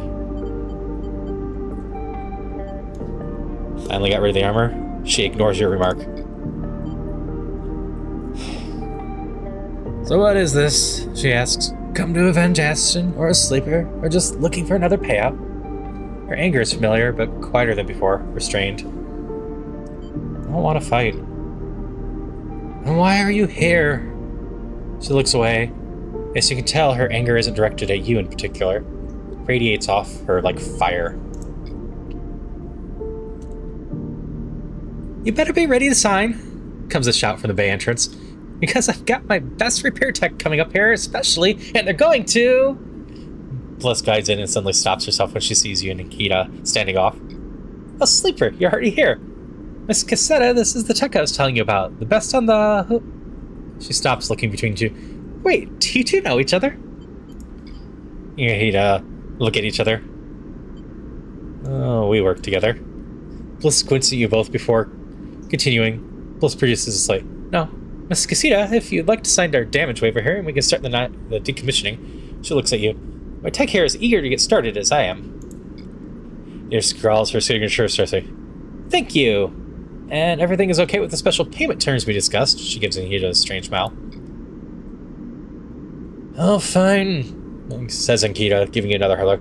Then she kicks back at you herself the edge. I'll be in the gimbal, she says and leaves. Special payment terms? She looks over her glasses at you. Look, Sleeper, there's something I have to tell you. She glances around again. What is she so nervous about? This isn't exactly a typical job. Miss Ankita, gives you a knowing... She gives you a knowing look. Doesn't have the chits to pay us, so we made a special agreement. She sighs. I'm leaving. Leaving? You're joining a mercenary crew? Don't make me laugh. Ada's an ex-merc. Why do you think she's getting us to remove all of her ship's armaments? Amber, the ship is called Amber. Still don't trust her. Amber. Bliss gives you a funny look. There's some deep history here, huh? She holds up a hand to stop your answer. Look, all I care about is she's heading for the Stewart Belt. She looks out the bay. That's where I'm headed. She turns back to you. Also, I wanted to ask if you'd like to come with us. I can't. I would. Choices.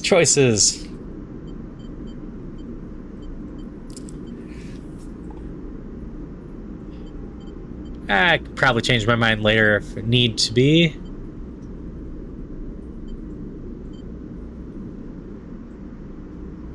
For now, also still want to do the Lemon Mina stuff, but choose I would. She remembers before you answer. I know things have been hard for you on the eye, and you helped me so much. Asked Akita if she'd carry 2 of us. She said yes. Morse will take over the bay anyway, and if you'd stay, you're welcome to help him run it. I just thought you might be in need of a fresh start as much as I am. Turns away nervously. Think about it anyway. Berth is there, and we gotta finish the job first anyway. For that, she kicks away and heads to the racks. Before you can offer an answer, moments later, Morse enters with a new cutting torch and disarming the ambergris. Stirred belt, you push your thoughts to the back of your mind. Time to get to work.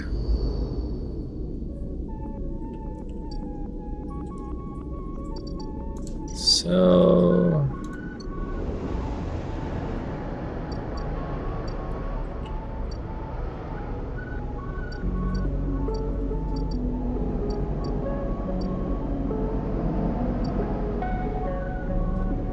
unless that took off, so maybe we can't do anything with Lemon Mina because we were too slow to meet Bliss.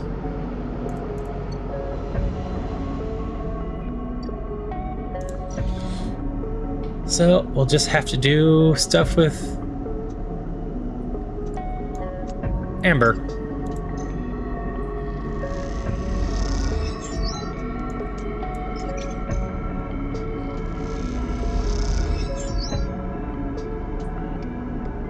Working at Amber again's a joy. You know every inch of the hull after all. Yeah, fitted half of it.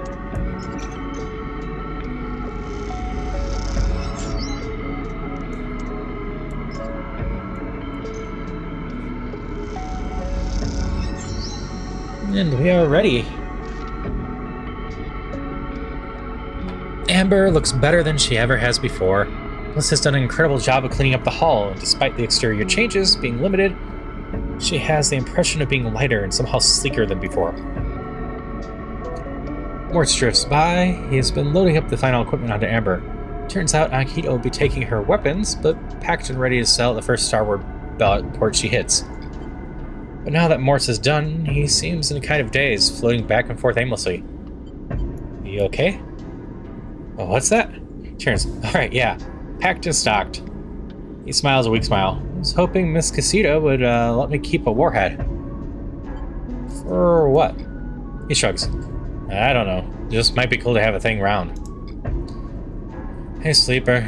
He looks down. You know, did you know Bliss was leaving? You understand now? You understand now. She told him. That's why he's like this. I did. He nods distractedly. She said this place is mine. He looks up around the bay like it's suddenly some vast space he doesn't know what to do with. You'll do a great job. It's on you. Hey, thanks. He smiles. I appreciate you saying that. Not many people have believed in me before now. First Bliss, then you. Dark look suddenly crosses his face. Hey, Sleeper. There's something Bliss said. He meets your eye. Are you gonna go too? Before you answer, Akita glides into the bay, massive crate on her shoulder. Sleeper, you coming or what? Bliss is already on board. Stops by the terminal, holding herself in place. Mortz looks at her with a dazed expression. Oh, there's the quotation mark. Look at Akita. She's keeping it together now. She packed all those bad feelings down someplace where you'll never see them and built a tough foundation on top. She may not be a mercenary anymore, but you imagine most people would think twice before trying to cross her. Well, she looks at you. I'm not eager to spend another moment of my time on the station unless I have to. She pauses, looking between you and Mortz. She sighs. I'll give you a minute. And she kicks off the crate, taking it to the end of the bay where Amber sits docked. Look back at Mortz. I'm going, I'm staying. So, really the station's not that bad of a place for us. We can get stabilizer from mushrooms, etc. But also not that exciting of a chapter in our lives. Don't think we can do anything to help Lemamina, unfortunately, anymore.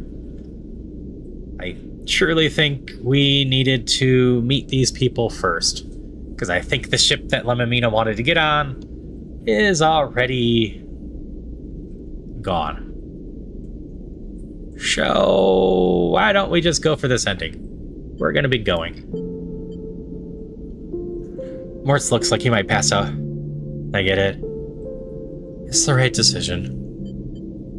Thank you. Hey, thank you for working with me these past cycles. He smiles a shaky smile.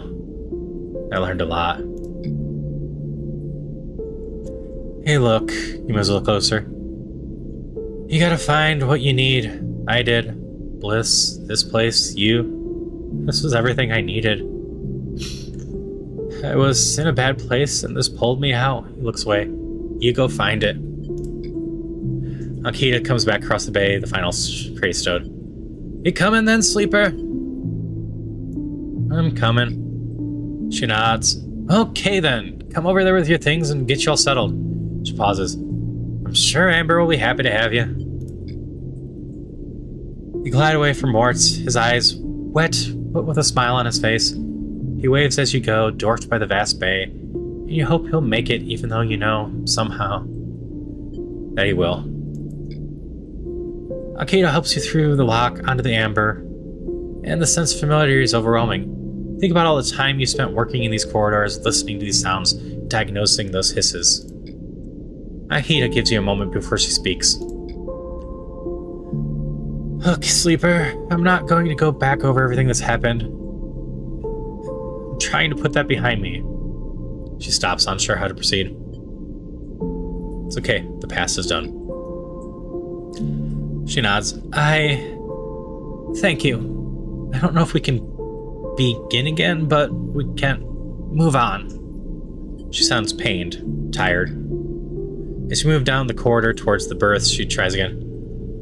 I don't think it was that I thought the wrong things about who or what you are. I just didn't think. Of you, I didn't think about how things might affect you. I realized I've been like that for a long time. Focused, stubborn, willing to get the job done at any cost. She pauses. This is hard for her, but you don't want to interrupt her. Oh, I'm sick of paying the cost. I'm sick of being used as an extension of something bigger, something crueler than me, and having that cruelty, that violence flow through me. I just want to be me for a while. She looks down, or at least figure out who that is. She takes a deep breath. So what I'm saying is, you can get off at the first port we hit in the belt. I wouldn't blame you. It's a smart move. Or you can stick around and we'll see if we can find a way to make space for all of us. She looks away, her energy exhausted. Thank you. She nods, nothing else. This is you. She turns you to a small room with a bunk and a porthole to the flickering lights outside. The outside wall is sloped like a roof, and tucked beneath it is a small desk and terminal. Bliss is next door, though I think she's in the hold right now. She said she wants to make sure the warheads are locked down tight.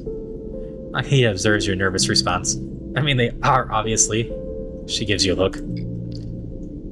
Akita slips away, and you look around the room. You go over the porthole and place a hand on the wall and feel amber burr. You think you're going to like it here. You stay like that for a while, looking out of the porthole, one hand on the wall, feeling a ship.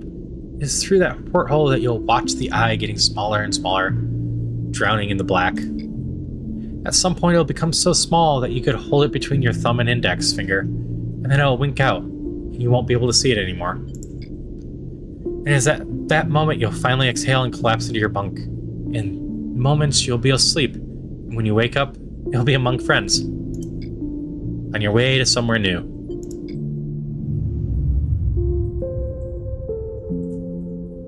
End credits again. I'm guessing we don't really have the option to continue now. We've left the eye.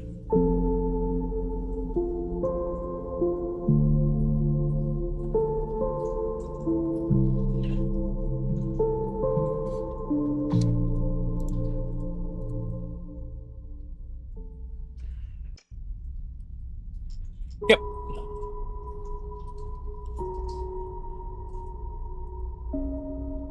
Well, maybe. Can we still go back and do the extra episodes now?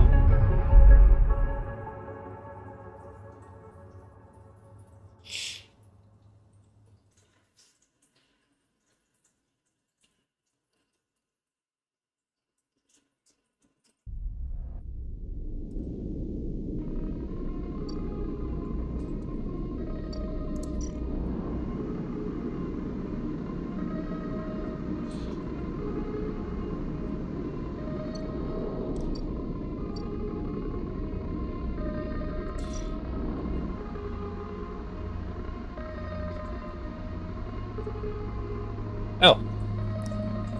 Here's the side rail stuff. Aha! We can go for this one too.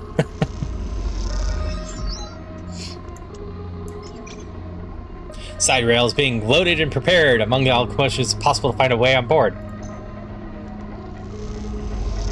Just totally missed this.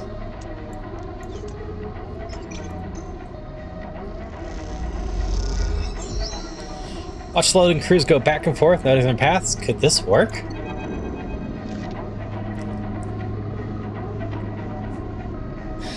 Hey, Castor's doing something. I do not remember the voice I used for Castor at all. Quite the achievement, isn't she? Sundry Sailors must be proud of you. You recognize the resonating voice of Castor immediately. Turn to see him, hood and tucked in the shadows near the viewing platform. Castor? I see you remember our game. Good. He looks around, the platform is clear. I'm afraid you'll have to wait for a rematch. Microgravity makes travel a little difficult. He smiles broadly.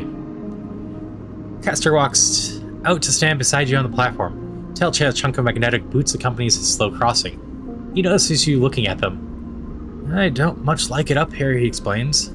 I hear there was some trouble at Heaven's shipyard when they announced the results of the crew lottery. They screwed us. I know.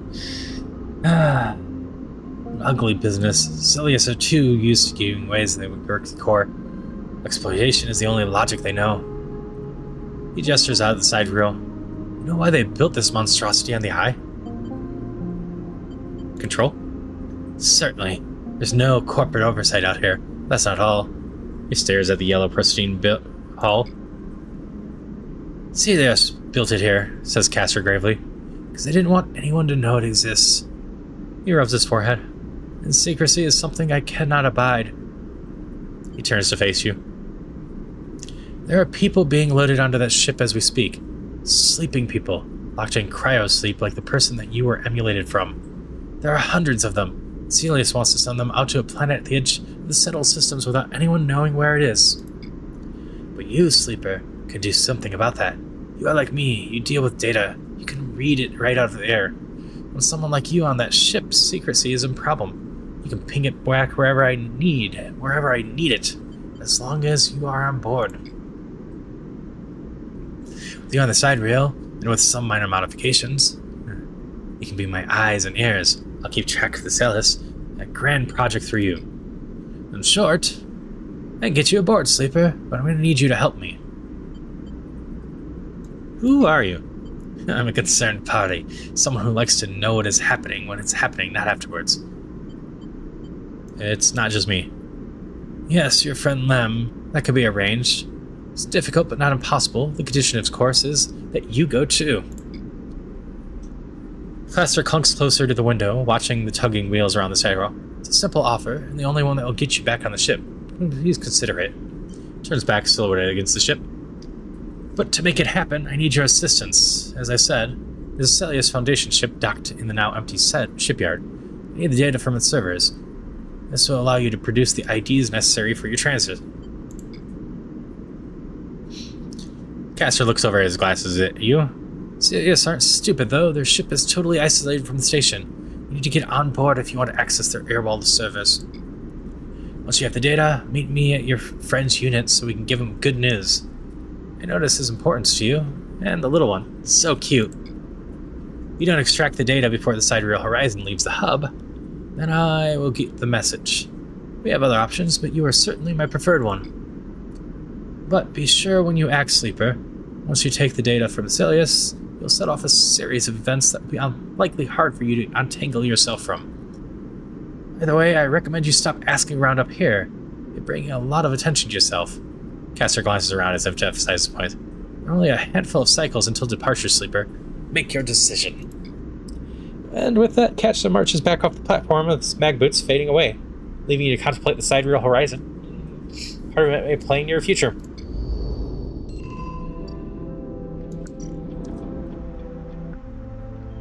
You have 8 cycles.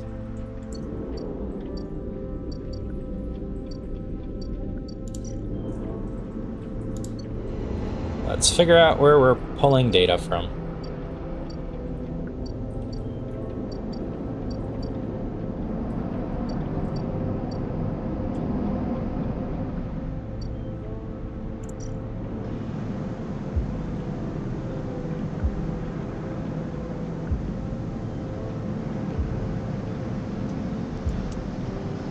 Fastest way to get to another ship is by pretending to work there. We have 1-6. We can just go for that. Get the guards to help you look at your ID from inside the ship before you remember you left it at home. Halfway done with the infiltration.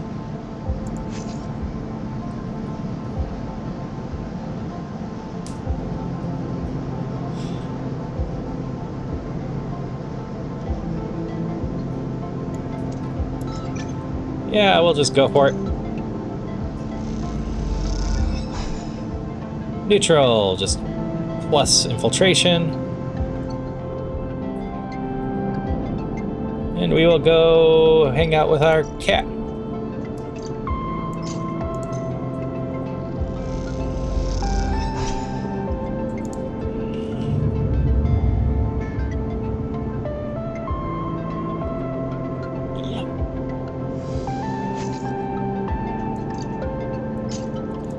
Eat our cat.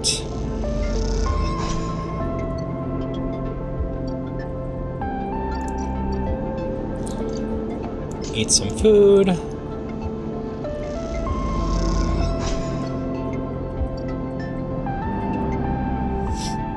And come continue getting Lemon Mina on the ship.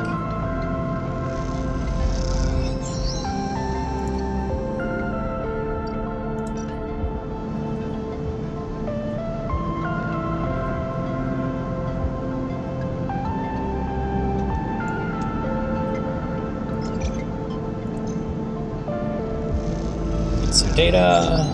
You find the data that's sitting right beside it. It's an easy cache of Cairo. You take both too easily.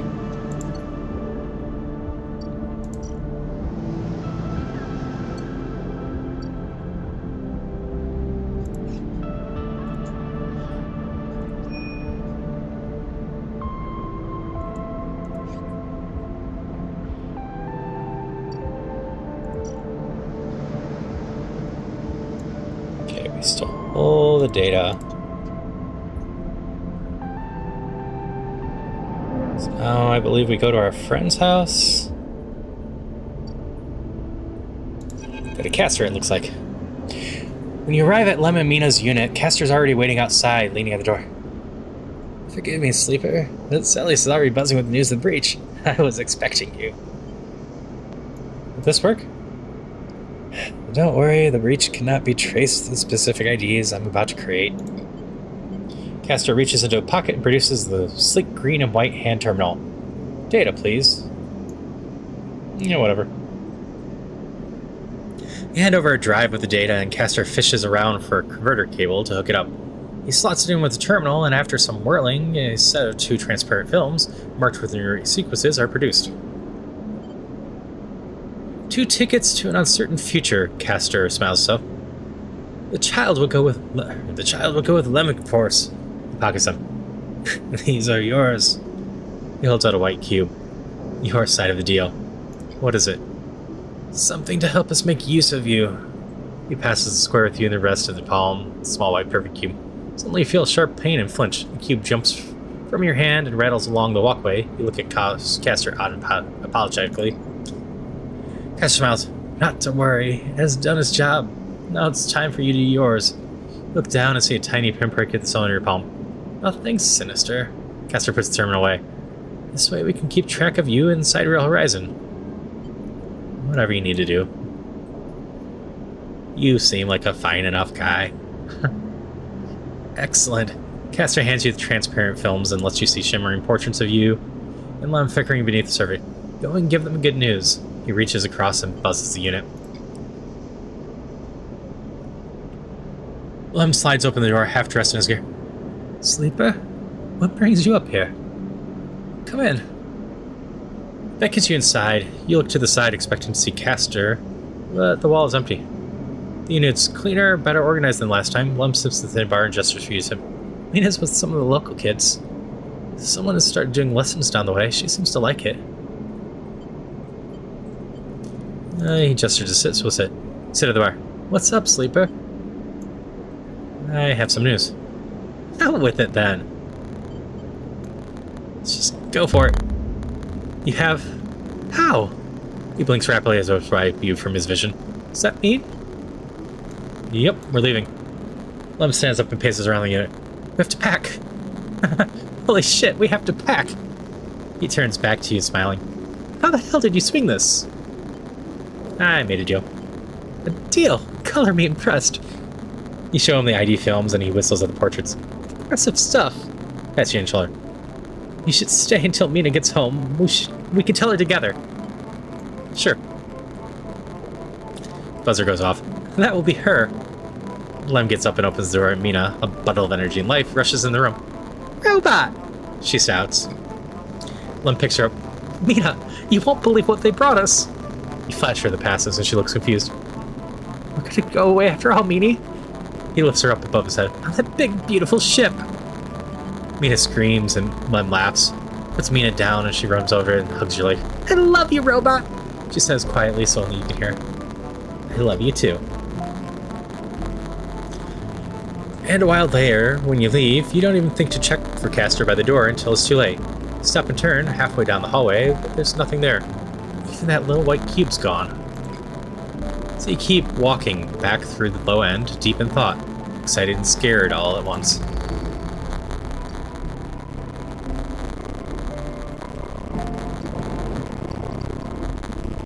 Wait for preparations to be complete.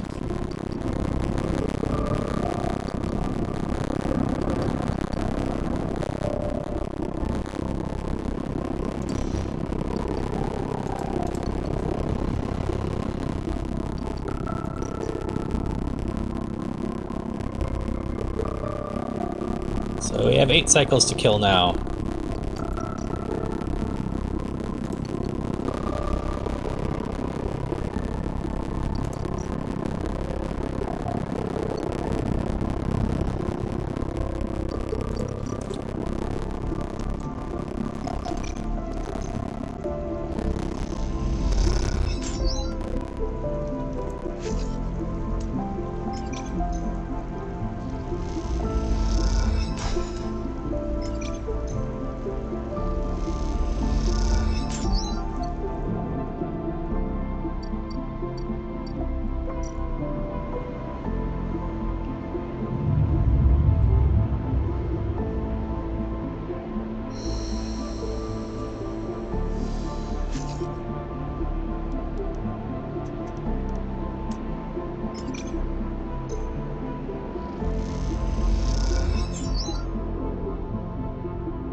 This is all set up.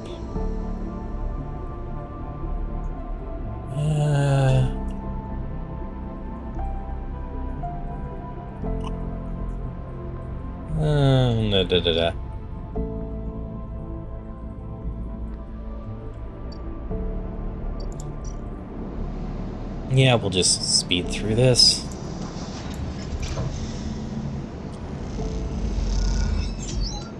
We'll get up to 1,000 money.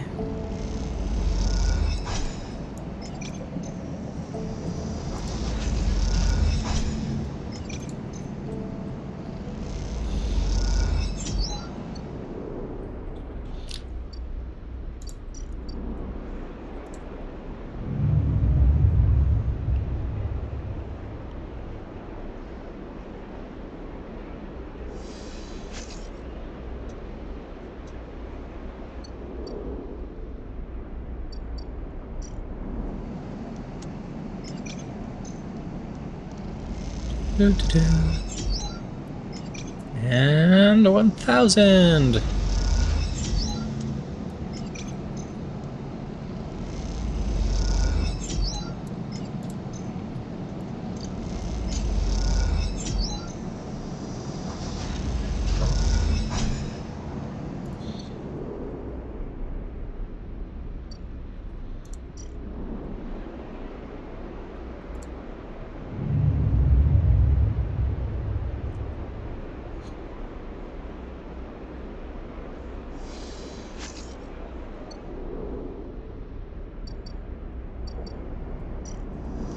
So yeah, just burning through cycles now, because just gotta wait for preparations to be completed.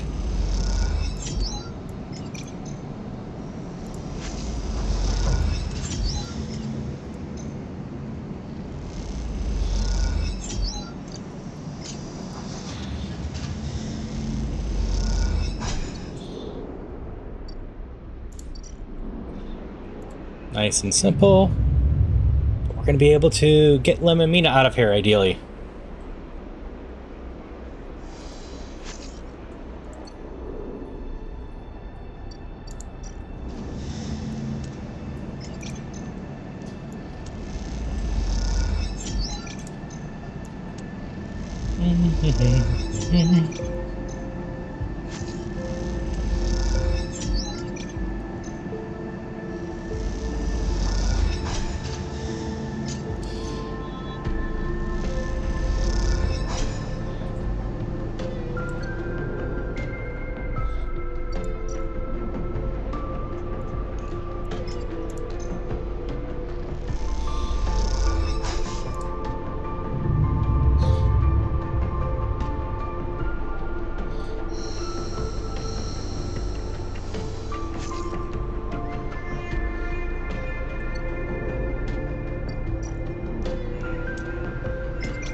Get some rare mushrooms.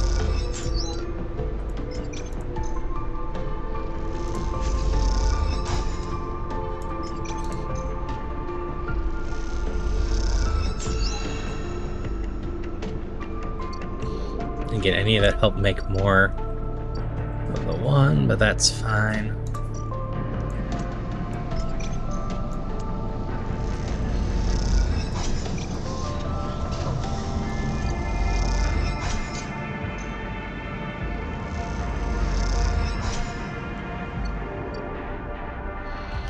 Rest here one more day, and then I think there's 2 cycles left.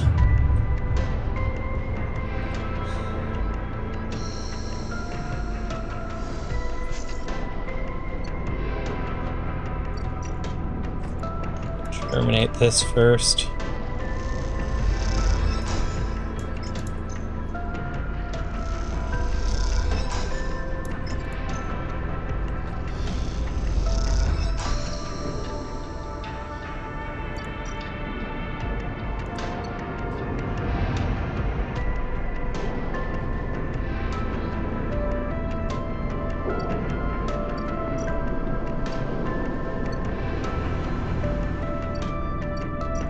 Nope, just the one.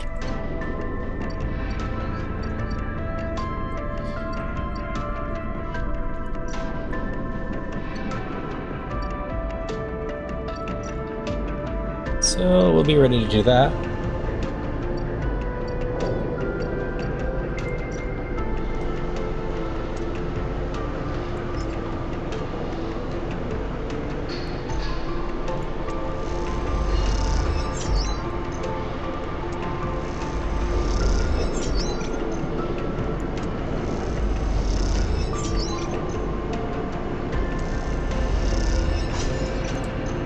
Just grab money from this.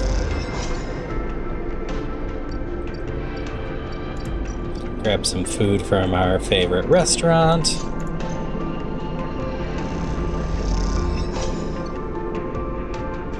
And go spend one last night with our cat before we abandon it.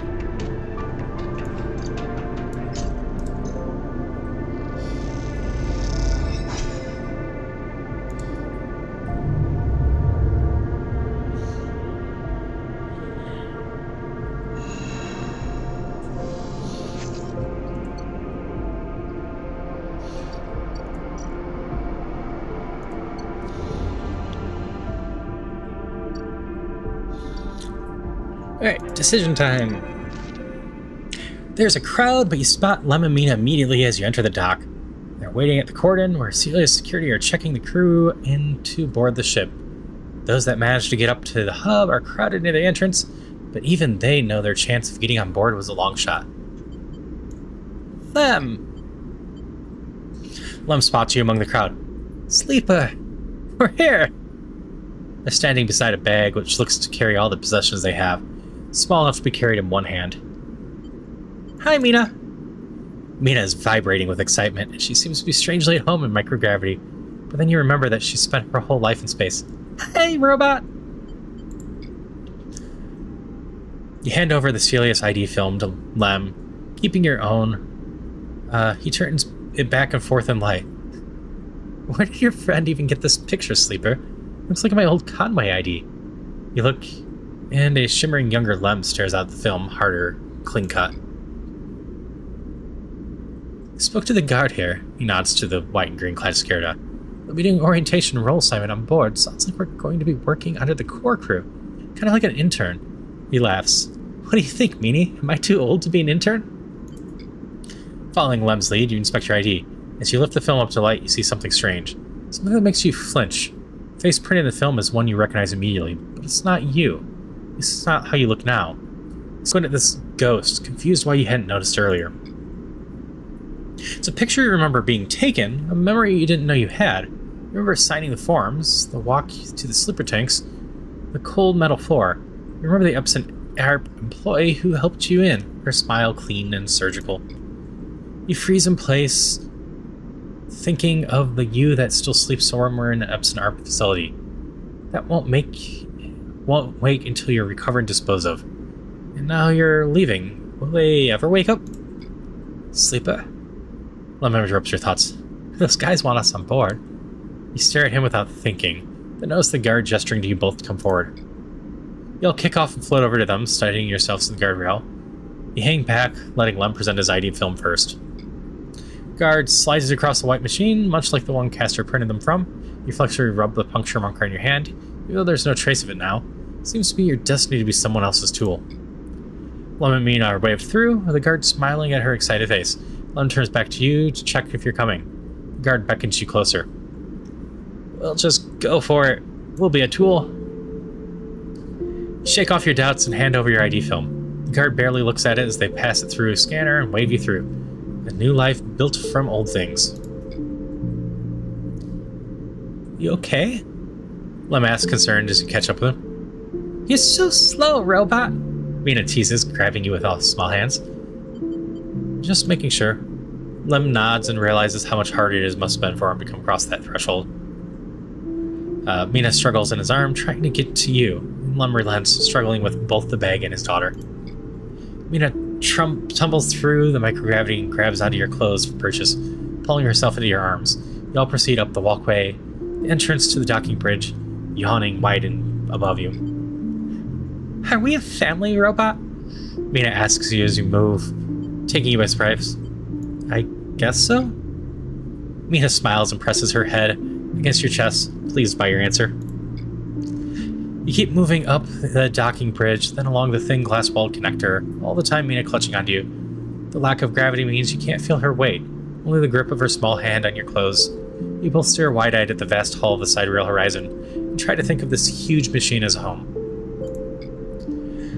Later, when you settle into your bunk, after Mina has finished running back and forth between you and Lem with an endless and fixture assignment, you find yourself more looking at your ID film once more. Somehow, since the last time you looked at it, the image seems to have changed. It's still a picture of the old you, the person that signed up to have their consciousness copied and placed into the ownership of SNR. But something else has crept into the image, an underlying sense of self-identification. This is also a picture of you now. The you that survived the eye, that made friends here, that found a way out, that escaped against all odds. The other you might not ever wake up.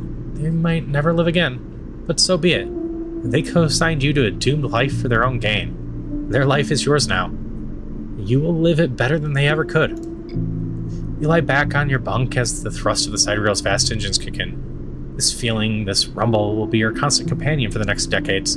It'll be there when you work, when you watch Mina grow up, and when you dream of the planet at the end of the journey. It'll stay with you when your body starts to fail, despite the best attempts of Lem and Mina, as the years stack up and exceeds its safe operating period by a decade. It'll be the thing you wake up to in those rare moments of consciousness, between which Mina will keep you in a frozen state in the hope of observing you until your destination's reached. You'll still be there when Mina wakes you, tears in her eyes, to tell you of Lem's inevitable death. And it will not relent, despite your desire for a moment of silence. It'll be the final thing you hear, as Mina shuts down all but your most vital of your functions, and hopes beyond hope that you make it to your final destination, all the while still doubting that you will. But for now, in this moment of departure, it's still a new sound, a new feeling. Because of this, it's filled with the promise of future. And so you settle back on the bunk and close your eyes, and in the moments you're sleeping a perfect, dreamless sleep, the most peaceful that you can ever remember.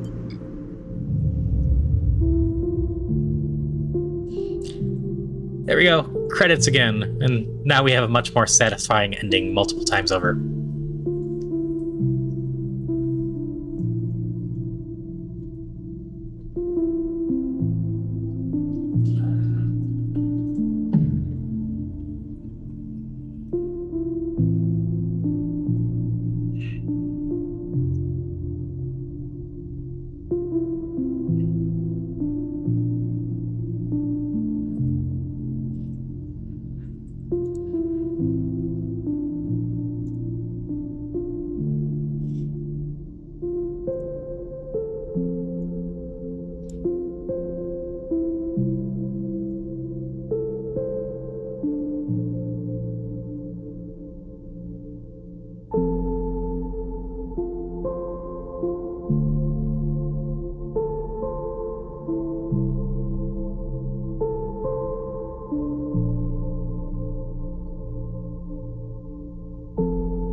Yep, but that's the last one as far as I know that we can get, so we're gonna call it on Citizen Sleeper. We're gonna switch to another thing that I set up for now and mess with that for a little bit.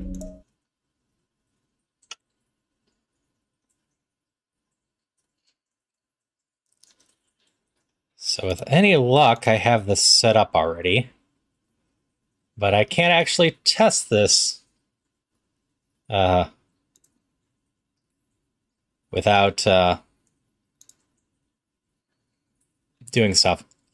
So this is a little idle game. I don't know when exactly I'll have it up, but it turns out it has Twitch support.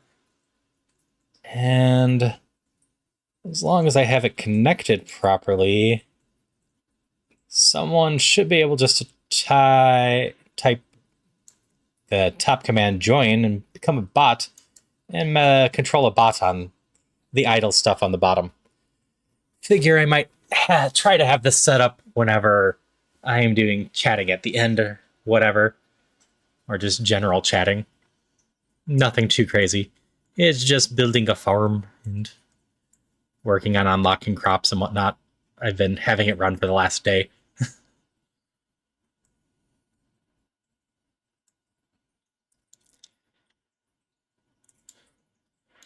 Let's see if it lets me test it by myself.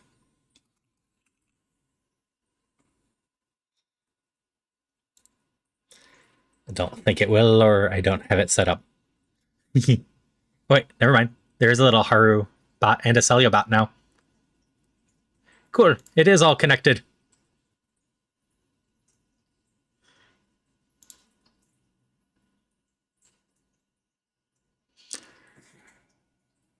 So yeah, all the commands are up there on the left. You can't do a ton, you just automate with a lot of other stuff, but you can plant stuff, harvest stuff, you can just control with what you're planting. I have signs up for stuff to be kind of controlled where they're planted. But it's a cute little extra farming thing that can be set up for people to mess with. during stuff.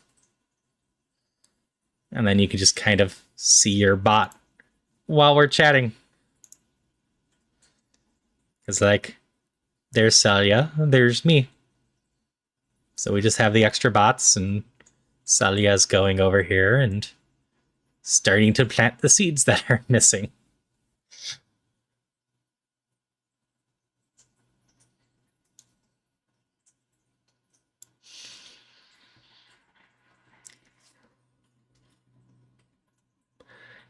Like, depending on what I'm streaming, I could have this up as kind of an overlay thing too on the bottom. But because of the nature of all the commands, it will just have chat popping up with that. So I figured it would be better to try to set up as a command thing. I'm glad it's all just working right away, though.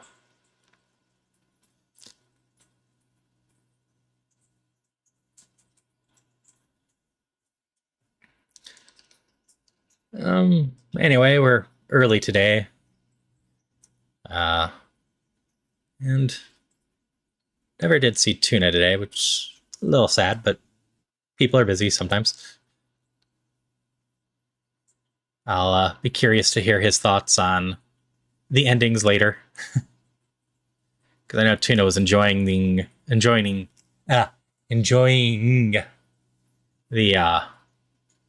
game.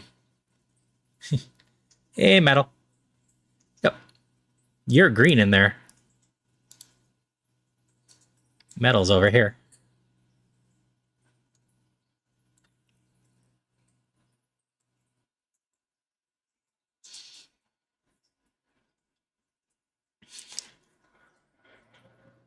But I mentioned at the start of things that I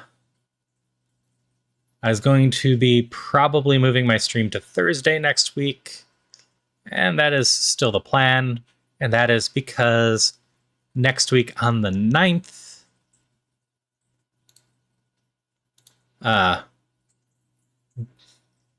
Little Kitty Big City comes out, which is just a game being a cat running around a city, which I'm a cat person. Go figure. And that seems like fun to mess around with. We've finished as Sleeper. I usually like to run an off week anyways. Last week was gonna be an off week because I was going to do a different release. But, well, yeah, things happened. I might go back to that one. But that one turned out not super well performance-wise anyway. I'm still interested in Utility Chronicles or whatever, this Suikoden follow-up. But that one's going to be a slight pain to stream anyway because of how its resolution was and some other stuff. And now we're a little bit off. I wanted to still keep Citizen Sleeper at this slot to finish it off. But Big Kitty will come out that day, so a day one stream is always a fun idea. That way I can show it off and obviously be going in blind for that. So we'll be running around as cats next week. I also mentioned that next Friday we'll probably be doing a collab that is not 100% set in stone yet, but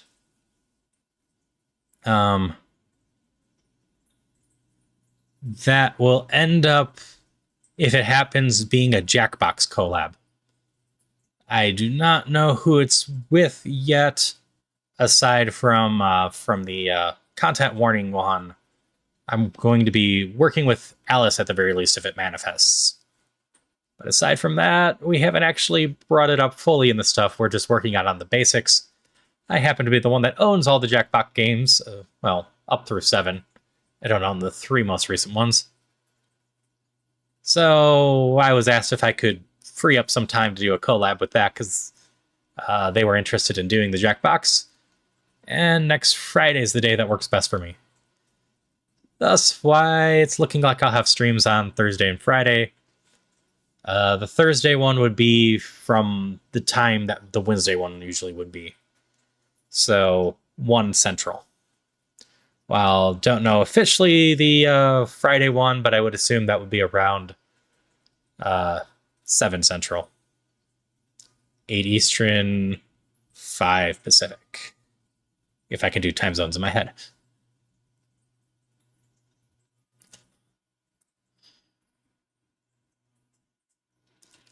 It's fun seeing all the little extra bots doing stuff on the farm.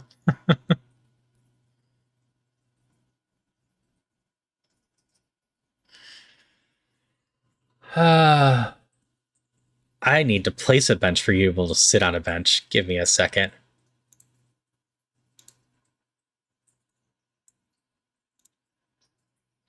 I don't actually have a bench placed. Rusty doesn't get to sit.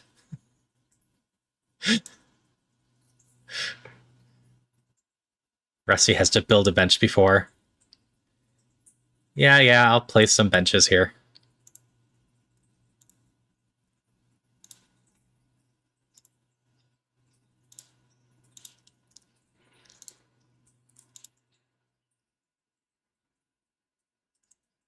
There. Now anyone that wants to sit will be able to sit as soon as the benches are built.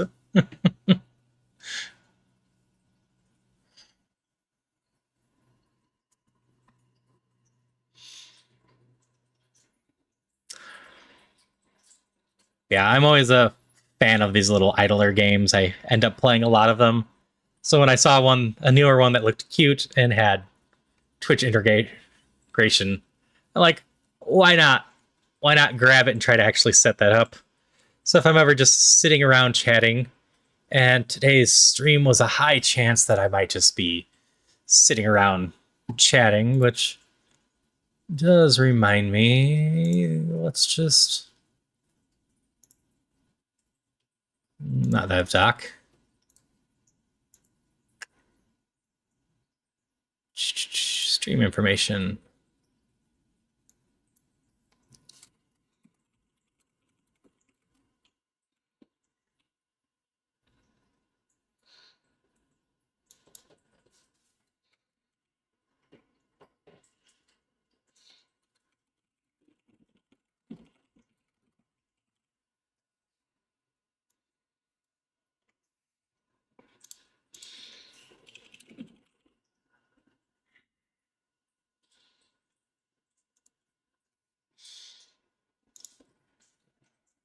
Actually switch the thing. I'm not doing Citizen Sleeper anymore, so we'll just switch to just chatting. Don't know how long I'll be on right now, but seems like the thing to do. Actually update my category for once.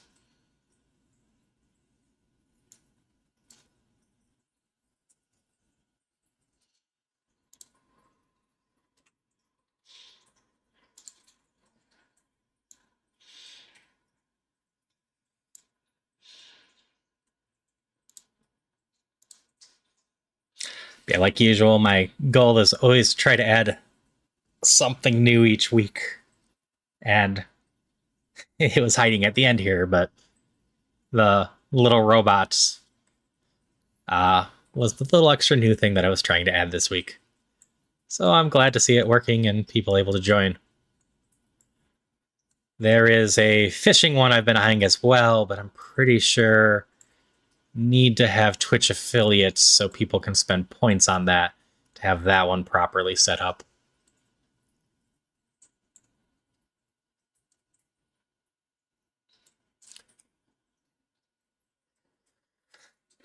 Anyway,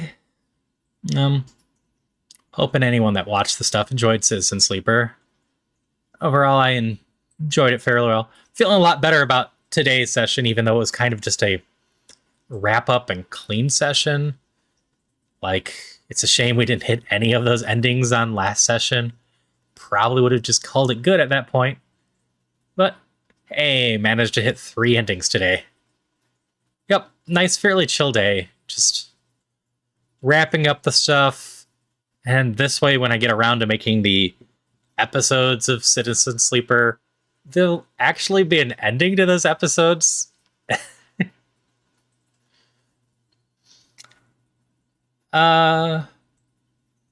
Yeah. I'm not sure yet what will be after Little Kitty Big City. But that's 2 weeks away.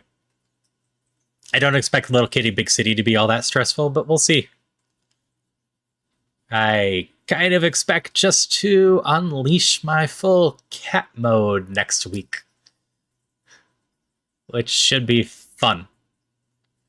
Just gonna knock stuff down, chase stuff, have fun doing a lot of stuff with that. I've been hopeful that that game will turn out well for a while, and even if it's a mediocre game, I'm fairly confident I can have fun running around as a cat for a few hours. Doesn't need to be perfect.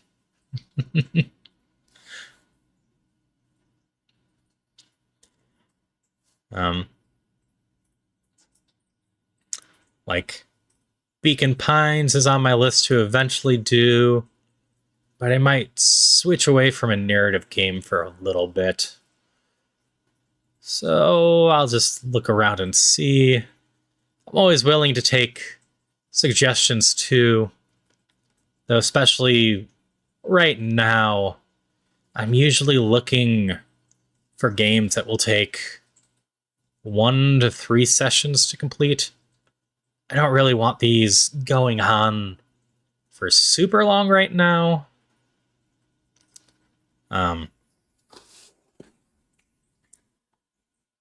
Just because I'm only usually streaming the one day for the most part, at least regularly with the one game. So any longer games would take me a really long time to go through right now. So I do have a decent list of shorter games to do. And like, have plenty of deck builders I could do.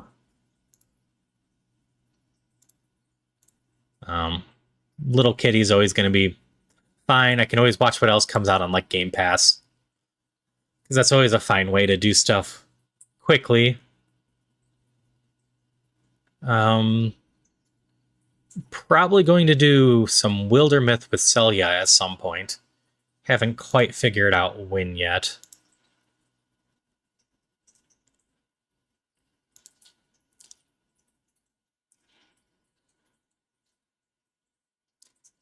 I mean, stressful game. Imagine Blacktail would be decently stressful for me. I don't think that one's super long, so I could maybe do that one at some point. I just have my Steam library up right now, just kind of looking at stuff. Bunny Graveyard's on my list at some point. That one's a little horror game.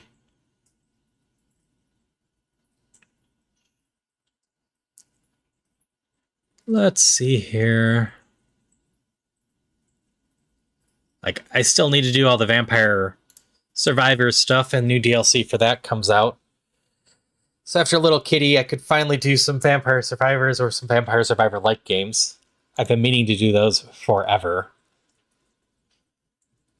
I just keep getting distracted by other games.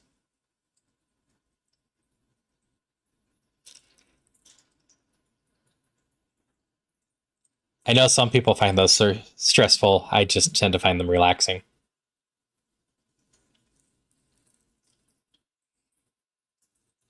Let's see here.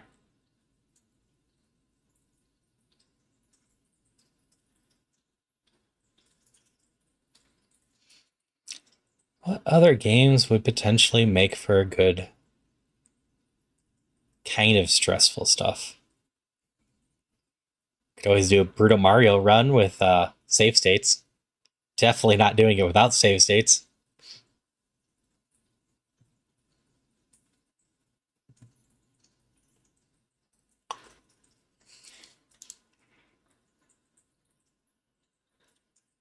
One of the Thursday nights I could suck it up at Spelunky 2. That one's plenty stressful. I am not very good at the game, but I have fun with the game.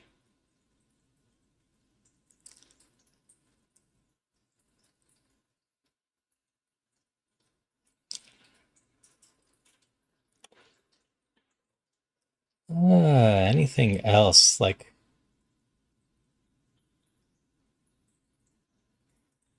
I have plenty of games. It's always a case of What do I think would be fun and entertaining for people?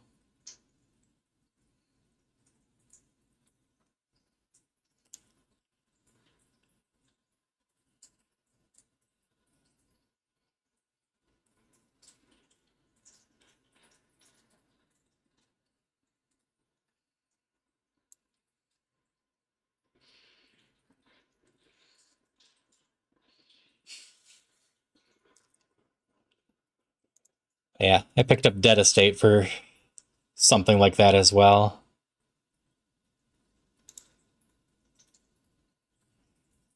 You know, one of my friends has been trying to get me into the Backpack Battles game, which I didn't mind the demo I played of that.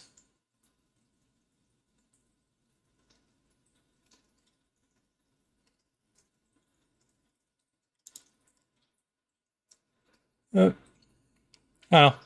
Like I said, I'll give it some thought and open suggestions. I've always got Game Pass. So if there's anything on Game Pass that people are interested in seeing, I can always install that too.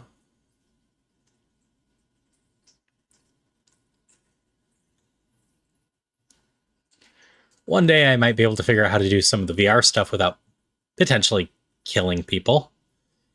Because watching VR content is nauseating if people don't have stuff set up well.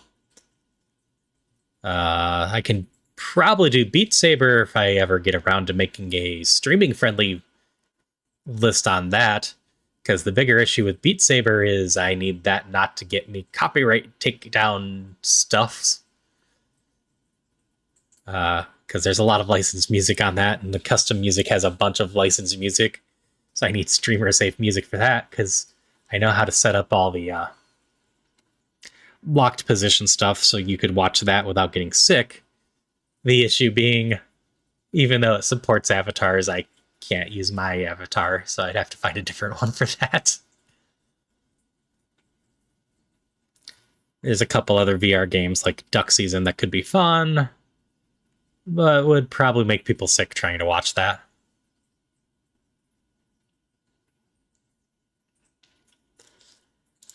Same thing with Until You Fall, which is a neat one. But watching my own video of that is not amazing. Could be fun to watch for like 30 minutes, and I might do a actual, like, edited down 30-minute video of it at some point, but actual live stream of it I don't think would be a great idea. Just because the way the camera moves is not great. I can control it in the slower parts, but in the boss battles, I am frantically moving around.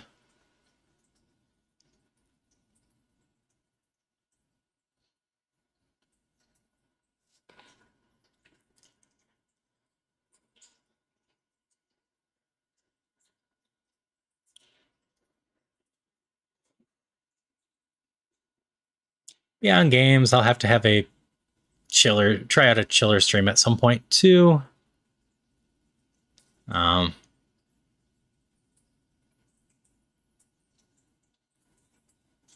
like, actually just sit around if I get some people around, talk about anime or some other stuff.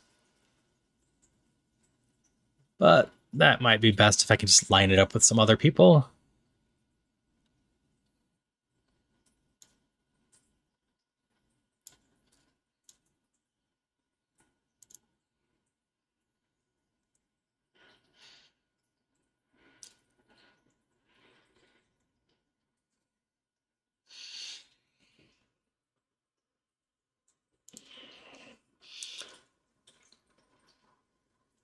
You know, that I don't know if I have too much to say or too much to do at this point.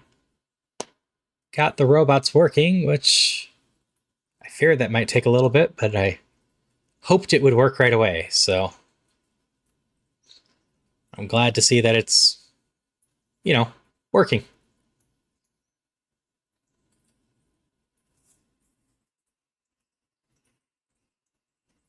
So, yeah, I think that's about it. I'm not very exciting right now, so I think just send you over to the captain, like.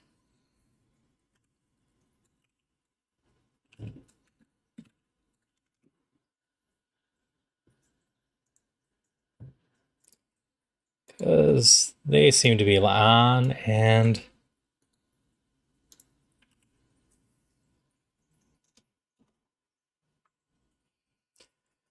that way I can be a helpful extra person and continue to build community stuff. Because I don't know what else to say at this point. Anyway, thanks for tuning in, and I hope that uh, if you end up watching any of the captain stuff, you have fun there. Otherwise, just hope everyone stays in good health and has a good day, good week, etc. See you next time.